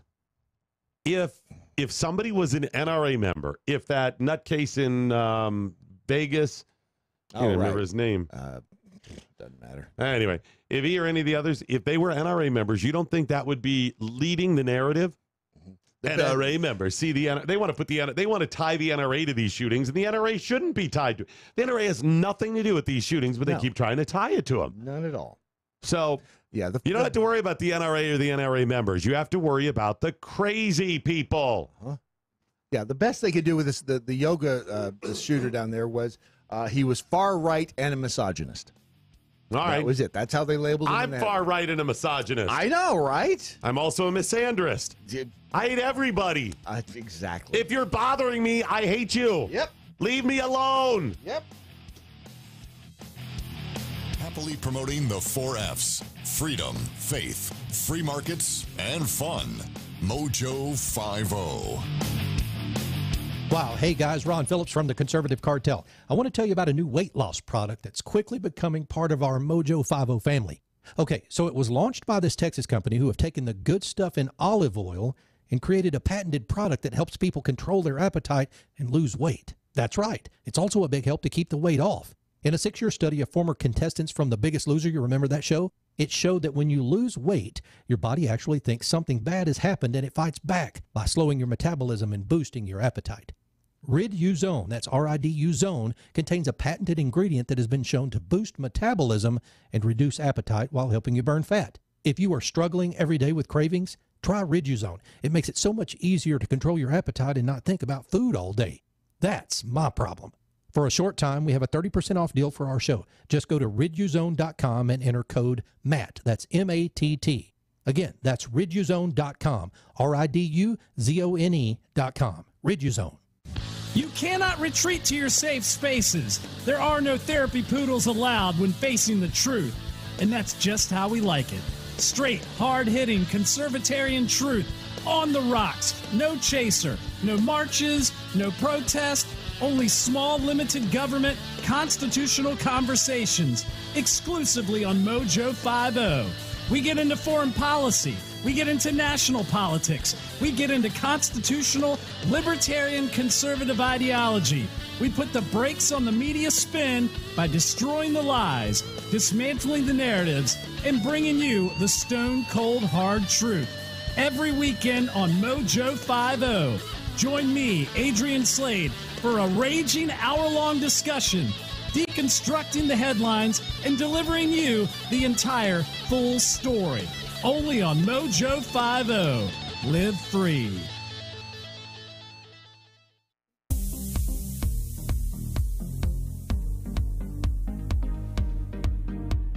Doc Thompson, Brad Staggs will be with the great folks at FreedomWorks. They have some new studios in Washington, D.C. We'll be hanging with them tomorrow morning and then broadcasting our special 2018 midterm election coverage coming up tomorrow night. Our coverage and mockery begins tomorrow night at 7 o'clock Eastern and goes to the wee hours of the morning. The wee hours. The wee hours of the morning. Okay, so let's see. We had Sully Sullenberger. Yeah. We had Greg Popovich. Yep. Jane Fonda. Yes. They're pulling out all the A-team to talk about how horrible Trump and the Republicans are. We got to do that. But we haven't heard from Brad Pitt and Leonardo DiCaprio. Oh, crap. Until now, when they both sat down in a director's type chair in front of a cheesy curtain backdrop in T-shirts to tell you about the future of our country. The future of our country will be decided this week. Elections don't just matter when voting for president. This election might be the most consequential of our lifetime. So 2018's the most important election of our lifetime. It won't just matter when voting for president. 2020, then that's the most important election of Okay, Caprio sure knows that it's really 2020. That's 2022. Yeah. That one actually will be the most important. But we're good then, 2022. Until the next one comes. This election might be the most consequential of our lifetime. Not the most important. Might be. It might be the most consequential. The most truth or consequential? Yes. I am so glad they spoke up. I was Listen, Leo. I'm just not sure Most Important has the same zip we're looking for. I mean, I'm Brad Pitt. And you're Leonardo DiCaprio. We need to jazz it up. Most Important seems old. Can we use something like significant? Yes, maybe significant. Maybe that doesn't sound big enough. I need a bigger word or more substantive. Consequential. I like that. Yes, consequent. That's a lot of syllables. Can you remember that? Write it down. Consequential. Just write it phonetically. I can see. You can't even say it phonetically. Okay, now here's the thing. Okay. I'm Brad Pitt. Yeah. And you're Leo DiCaprio. We don't want to pigeonhole ourselves. What if it's not the most consequential? We'll say true. Maybe. See what we'll do there? Leave it vague. We have an out. That's right. Yeah. That's how our we'll back handle door. this, okay? That's our door. back door. I appreciate what you did there. And we don't need to talk about that. Last night was just between us, okay? One time. This election might be the most consequential of our lifetime. So much is at stake, from gun safety laws to immigration policy, clean water and air, and whether or not millions of people... Clean water and air are at stake. And puppies. Oh, do you really actually listen to this stuff? When you actually listen to it, they're not saying anything. It's crap. No. They're completely scaring people. Clean air and water are at stake. Think about this, folks. Think about this a moment. Think. Their argument is you must go and vote Democrat because clean air and water are at stake. Because if the Republicans win control of the House and the Senate and the White House, imagine what they'll do, Brad. Oh, they're going to throw gasoline in every river And they're going to actually spray formaldehyde and paraquat. Well, you know Ted Cruz's campaign, a tire fire in every home.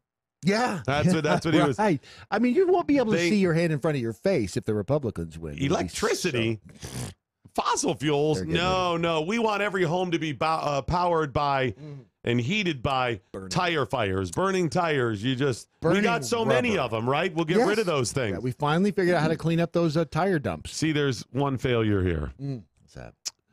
The Republicans have had control. Yeah. This isn't the Democrats. We've been in control of this, and we've staved off all that Republican bad. Right. The Republicans didn't vote for dirty air and water the last 2 years. Listen, some of us wish they would have voted for some of those things. No. Yeah. So they're telling you bad stuff is coming if the Republicans continue to have control? Well, they pulled out of the Paris Climate Accord, remember? The Republicans. Okay, so the damage is done then. Yes. So you're saying the damage is done. Clean air and water. This makes no sense. You expected it to make sense? I'm just saying. It's Leo DiCaprio and Brad Pitt. You know, if they have their way, if you don't vote Democrat, that garbage pile that's floating out there in the Pacific that's twice the size of Texas, it'll become 3 times the size of Texas as of Wednesday morning. Yeah, it'll instantly grow. Access to health care. These issues will be decided from the House of Representatives to the Senate to dozens of governor's races. Okay. House elections will determine the future of climate change, criminal justice reform, education funding, LGBTQ equality. You know how... Whoa. Yeah. He forgot IA. Yeah, they're not concerned about that. I can't... Somebody has to speak for the I's and the A's. Nah, he's not worried about that, no. And Two-Spirit? Nah, Brad doesn't recognize Two-Spirit. Wow. Leo doesn't either. They're a little older school at that. Wow. You can also tell right off how serious this is based on the solid down-tempo drum beat. Yeah. Criminal justice reform, education funding. Education funding. Because, damn it, unless you vote blue, schools will close. Oh, yeah. There will be no money for education. No. Nope. And the queers, we're going to line them up. Go ahead, take them. Especially the I's and the A's. They will not be equal. No. That's right. LGBTQ equality, and even your ability to vote. You won't be able to vote in the future. Unless you get out and vote on Wednesday, Democrats, you will not be able to vote in the future. Never again. That's what's at stake here. Yeah, they're taking it away. In your local state house, they're going to vote away your right to vote. Yeah. That's what they're going to do. Yeah. I mean, you heard the rumors, but now it's upon us to take action. All of these races and ballot measures are a chance to decide on the direction of our country. Right now, people are turning out in record numbers for early voting, but that's not enough. It's not enough. Yeah. Record numbers is not enough. We urge you to go to the polls by November 6th and make your voice heard. But please don't... November 6th is Wednesday, right? Yes, it's Wednesday, yeah. Wednesday for, okay, good deal. I just want to make sure I have that right. Yeah. Between now and Election Day, there's so much you can do to encourage voter turnout, from texting and phone banking to knocking on doors. Visit thelastweekend.org. I'm going to go ahead and tell right now, if you knock on my door, I'm not voting for you. Whoever you are. If you text my phone, I'm not voting for you. I got a text from somebody who's a Republican in my district weeks ago, and I'm like, seriously, I am not going to vote for anybody. That I had to make that decision then. Granted, we haven't talked about this, the new phenomena, so I'll give everyone a little bit of a pass. If you bother me, you're not getting my vote. That's all I have left. I have no belief these people are actually going to do what's right for me in the state house and the government. No. But if you bother me, I'm out. Do you have the... I stopped answering my door. Oh, yeah. I did that years ago. They do fact, I hide now. I don't even hide. I don't even hide. You just walk right past it. Absolutely. They could see like the move because my window on my front door has kind of that fractured glass, whatever. So you can see shapes and shadows. Right. Oh, I wander around. Sometimes they'll ring again. So like, I see somebody moving in there. Yes, I'm ignoring you. I finally put a sign. I had to take the no soliciting sign down because no one knew what that meant. Did you put up a leave me alone sign? Yes, pretty much. Don't knock. And don't knock, don't ring. Did you also put don't ring? Because he doesn't like knocking. Bing bong. Right? No. It's insane to get involved. Here's how your vote and your volunteer work will make a huge difference. It's not. Okay, your vote will make a huge difference. I thought that was already covered. Yeah. All right. Here it is. Here's what's at stake. Voters this year will. And by the way, when they say steak, they mean AKE. Oh, not steak like good, yummy tasting Right, cow? because if they said that, if steak is at stake, I'd be in. Then that's serious, right? Then you got my attention. Yeah. Decide control of the U.S. Congress. Every single seat in the House of Representatives is up for grabs, and control of the House will be decided by flipping just 23 seats. That's the number of difference right now. Yeah. Right. 3 out of 435. Half of the most closely watched House races are in just a handful of states: California, New York, Pennsylvania, Now watch this. Florida, Michigan, New Jersey, and Minnesota. So if you're a voter in one of those places, you have power. Meanwhile, 1/3 of the... Wait, anywhere else, you're got screwed. bupkis. You got nothing. No. You don't have any power. No. What are you doing? Stay home. But in one of those states, you have power. You hold the power. That's right. Senate is in play. How many seats would it take to switch control? 2. The Senate... Okay, you see how that is? Okay. How many seats it takes to switch control in the Senate? Just 2. That sounds great, doesn't it? Yeah, You're it like, well, does. let's get out and flip 2 Yes. of those. Okay. All right. There we go here. controls who sits in the president's cabinet, and as we recently witnessed, the makeup of our nation's highest courts for generations to come.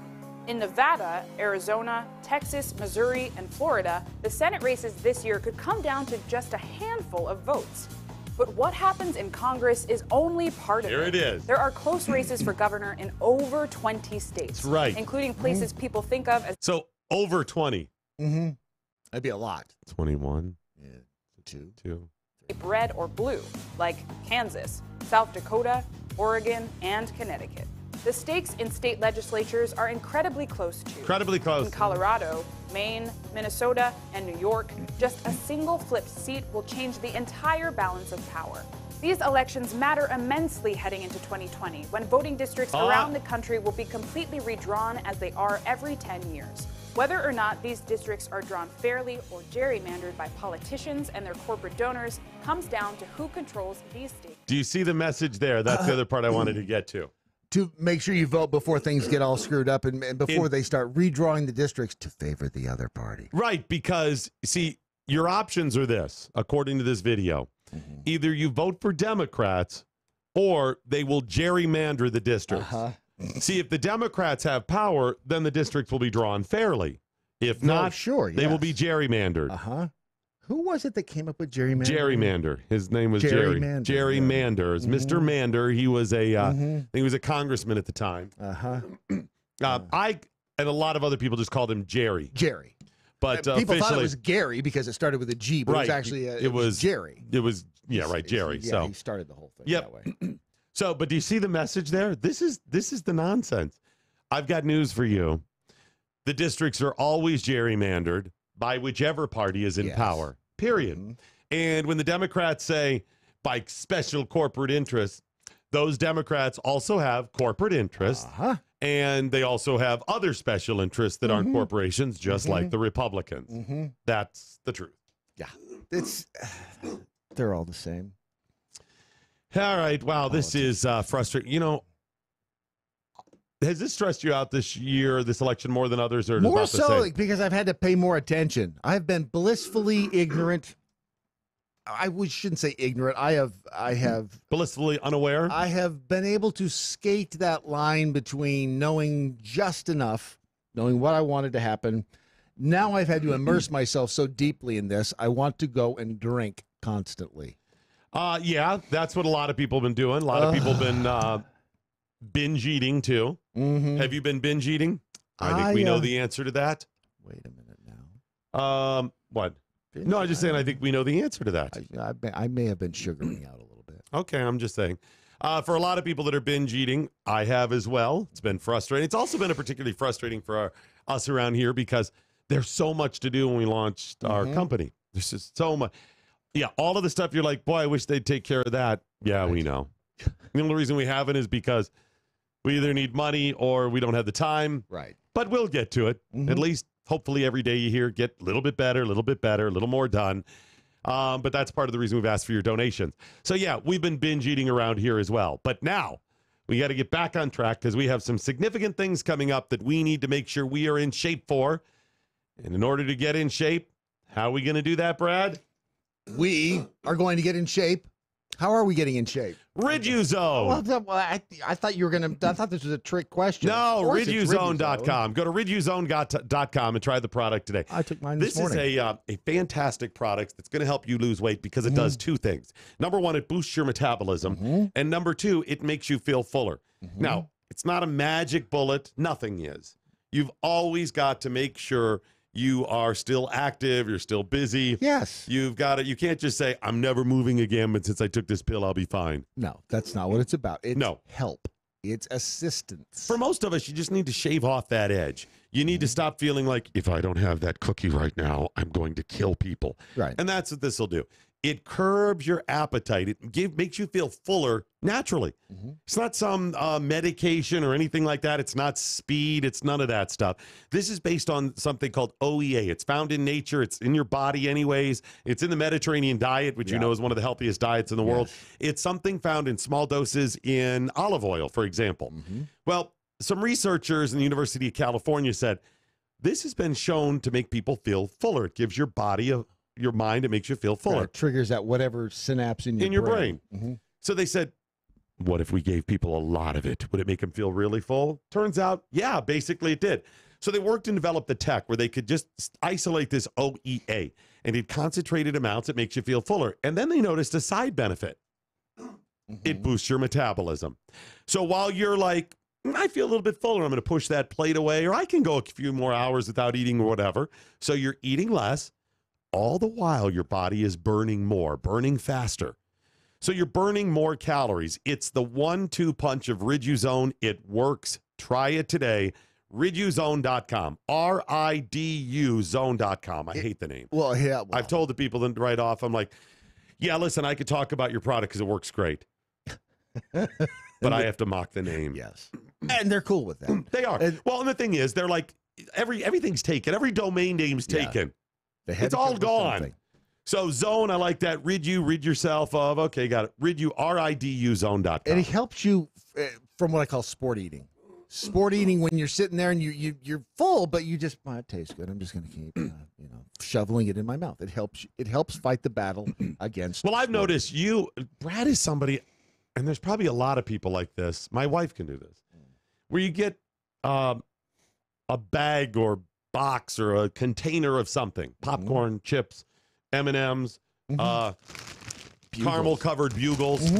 You get those and you can eat one and then eat another one. I don't have I don't have to pour the whole thing in my mouth. Just one. I don't get that. No, you can put the food away. I don't eat one and then I want them all now. No, you have to be able to do things in moderation. No. And that's how Riduzone helps you. No, I want all of them. By the way, you know the travel cookie? Yes. That I didn't invent the travel cookie. I just explained the travel cookie to people. Right. The travel cookie, and by the way, there are travel chips. Oh yeah, there's travel chips, crackers, travel donuts, all those. Yes.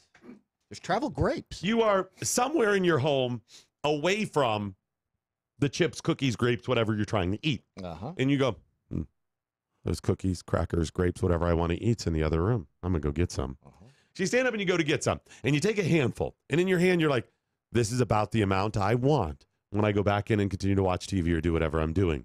So I'm going to grab that amount. But I really want one now. There's a dilemma. What if I eat one of these? I won't have the same amount that I wanted when I sit in there. Travel one. I'll shove one in my mouth. And I will not dip in to the bounty that I'm taking in the other room. Right. I have found a way around the travel cookie where you do not need a travel cookie, and there's two things. The travel cookie is not needed. Two situations. Okay. Number one, Riduzone. All right. You don't need the travel cookie with Riduzone. Okay. But there's also another scenario. What? If you just take the whole box. Well, okay, so you don't put a bunch in your hand and then take the box. You just take the whole box itself. Yeah, that's right. That seems too simple. There's got to be a downside. I know to this that. because I did this about a week ago. It's the worst thing you can do, by the way. I know. The worst thing you can do. The only reason I didn't eat the entire box of cookies, there's only one reason I didn't eat it. I was really stressed out, and I'm like, I'm tearing into those mofo cookies. There's only one reason I did not eat the entire box of cookies. And what was it? There was only half of a box of cookies. So you took the entire half the box of cookies, and is I what ate you're the saying. whole thing. Right. If there had been 4 more cookies or 400 Right. more cookies, I would have eaten the entire thing. Yeah. So do it. You didn't even save yourself from yourself. No, I did not. No. I did not get that done. That happens. It happens. We're here to support you. Next time that happens, you just call me. It's like calling your sponsor. All right, so I'm not 100% sure, but I believe at the bottom of the second hour, Dan Crenshaw is going to be joining Matt Locke of the Conservative Cartel. I haven't gotten the final word yet. They were tentative, got a lot of things going on, but I would say it's somewhere between 50-50 to an 80% likelihood that Dan Crenshaw will be joining Matt Locke. All right. And again, he's the candidate target down there in the second district down in Houston, the target of Pete Davidson's comedy. No, we can't even use comedy. Yeah, on SNL on the Weekend Update. Yeah, he lost his eye in the war. Whatever. By the way, Johnny Johnny Jones. I always screw that up. He's the double amputee. Oh, right. He's awesome, by the way, but I always screw it up. Johnny Joey or Joey Johnny. Right. In fact, I contacted him about a week ago, and he was supposed to get back to me. He didn't do it. I wanted him on the broadcast for a couple things, but he's big fun. We were on a panel to help veterans in Florida a few years ago, and I first met him. He's one of the smartest guys when it comes to helping veterans. Right. He's a veteran, but he laid something out on stage that I had not heard anybody else address. He said, listen, a lot of veterans, and this is something people don't talk about, he said, that come out with PTSD and whatever, he said a lot of them had some issues going in. Yeah, I can imagine that. Not huge, shooting up a yoga studio or something issue, but had some issues. So if you take those issues and then you put them on the front line or you see a buddy get blown up, only going to be worse. Absolutely. And he really has banged the drum about how they over-medicate. So he's done a lot of good things. I saw him reference Pete Davidson's, comedy sketch about Dan Crenshaw. And he said something about, yeah, I lost 2 legs in the war or whatever. He referenced his own, and I was like, oh my gosh, that is hilarious and wonderfully satirical. To be able to mock yourself like that after a tragedy like that, it shows a lot about character. And it's edgy, and he's right. Yes. I mean, would he say that to Dan if Dan was there? Pete Davidson, you look at it. Who knows? He's a punk. He would not have done that. Would not have done it. I don't think he would have the balls to. I'm not sure he would understand what he was doing. I think he might go, what? You didn't think it was funny? All right, let's wrap this thing up here and take off. Get out of here. What do you mean it's let's go? All righty, that is it, ladies and gentlemen, the end of your Daily Mojo. But before we go, as always, let's find out what we learned today. We learned from Pete Davidson and Saturday Night Live, comedy must actually be funny. Yeah, there's that. Yeah. We learned from Greg Popovich and Sully Sullenberger, you should vote Democrat on Wednesday. Yep. We learned Joe Biden scented candles smell like patchouli, wild turkey, mothballs, and desperation. And a little bit of poop. Smattering of Is regret. it farts or poop? What did I decide on that? Poop. I think that's good. I think poop works. Is there any question in your mind Joe Biden smells like a combination of most of that? Either that or really bad Old Spice. That is Old Spice. That's how they make Old Spice. Yes, that's the essence. 1 part patchouli, 2 parts wild turkey. You got the mothballs, desperation. Where's the poop? That's true. That's just easy. I also learned that Fancy Jamikin got her start from her Glotchko.com page. She was not. She's a great actress. She is. Fancy Jamikin, Glotchko.com. Brad Staggs, what, if anything, did you learn today? Well, I learned today that the waiting period before mocking killers at high schools is at least 20 years. At least 20, and we're not there yet. No, we are not. I learned that Coach Papacitas needs to stick to coaching his hockey team and stay out of politics. I learned the migrant caravan has finally reached Orlando, Florida. Oh, no. That was a hell of a swim. No, just Griff got there, the reporter. He bailed on that's right. That's right. He swam across. Bailed. We don't know where the caravan is. Guess what else we learned? What? That you've got the whole bag of. I didn't take my Riduzone today. Apparently you didn't. See, I did. And who opened the bag, in fairness? I did. That's right. I learned that Ron really enjoys a big wiener. Ron Phillips. I don't know who that is. That's the guy over there on the other side of that glass over there. Oh! I learned the NRA's record of involvement in crazy mass shootings stands perfect at 0%. Thank you. Thank you. And finally, I learned that I finally got the information I needed to vote on Wednesday. Leo and Brad have spoken. Right. Now I know, now you know what to do. I didn't realize I was missing it until I learned what it was.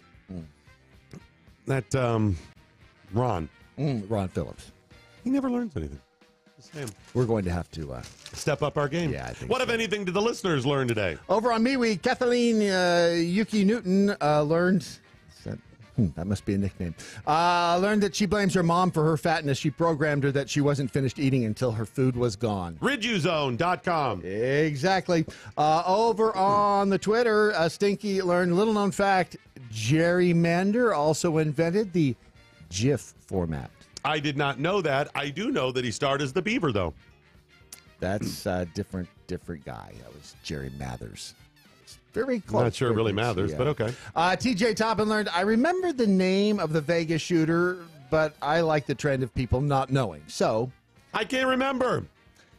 I'll have to look at it. I really can't either. Bob Loblaw. Love the Bob Loblaw. Learned Greg Pastabitch should stick to coaching his basketball team. By the way, the Pastabitch, the reason I said that, I worked with a guy whose last name was Pastabitch. He was a program director in Cleveland. I was going to say he's a good guy. Okay. But I started thinking about it. He's a pretty good guy. Okay. Anyways, so we had two stations that were separated in different parts of town. They were waiting to put them in the same facility, but they had things will be great in the new building. They will be. Yep. And he would go back and forth to different buildings. He had different duties, right? And we got a new receptionist who may or not have been ethnic. And by ethnic, I mean not white. Just saying. I'm not going to say which one. Okay. And she lasted about a day because she could not get anything right. And she paged from one building over to the other. Dave Pasta Bitch, Dave Pasta Bitch, line 4, Dave Pasta Bitch, line 4. And I paused, and I looked up at the speaker, and I looked at my buddy, and he goes, Pasta Bitch. Okay, good. Wow. So now he was Pasta Bitch. It was like, Dave Pasta Bitch, if you are Pasta's bitch, please, if you serve any type of noodles and you're a bitch. How long did she last? I don't even think she finished the day. That's very sad. Very sad. Purple Angry Beaver learned to just say... Purple Angry Beaver. That's a purple taint. That's different. Learned Brad Staggs, just say no to fanny packs. They're for 80-year-old women unless you're transitioning. How do you know I am not transitioning? Maybe you should start wearing one and try to bring them back. I could do that. You know what? I am confident enough. And okay, good. Finally, over on Facebook, Sean learned, I don't think it's fair for Democrats to get to vote on Wednesday. They'll know how many votes they need to win. You're right. That's a good call. Maybe wait till Thursday. Yeah. Hey, I didn't get the new numbers on procrastination. We'll do them tomorrow when we're live in D.C. at Freedom Works Studios. Yeah. Matlock may have Dan Crenshaw coming up. I guess that's right. Yep. So I guess the only thing we got to remember is today's broadcast is a guy in the Phillips. Ron Phillips production. Sic Semper Tyrannis. Good night, Steve Cannon. Wherever you are, Anya. Now you go home. He really needs some sort of name tag. I can't be expected to remember his name. Remember, love dolphins, use swordfish. Thank you. Thank you. That's what it is. Number one.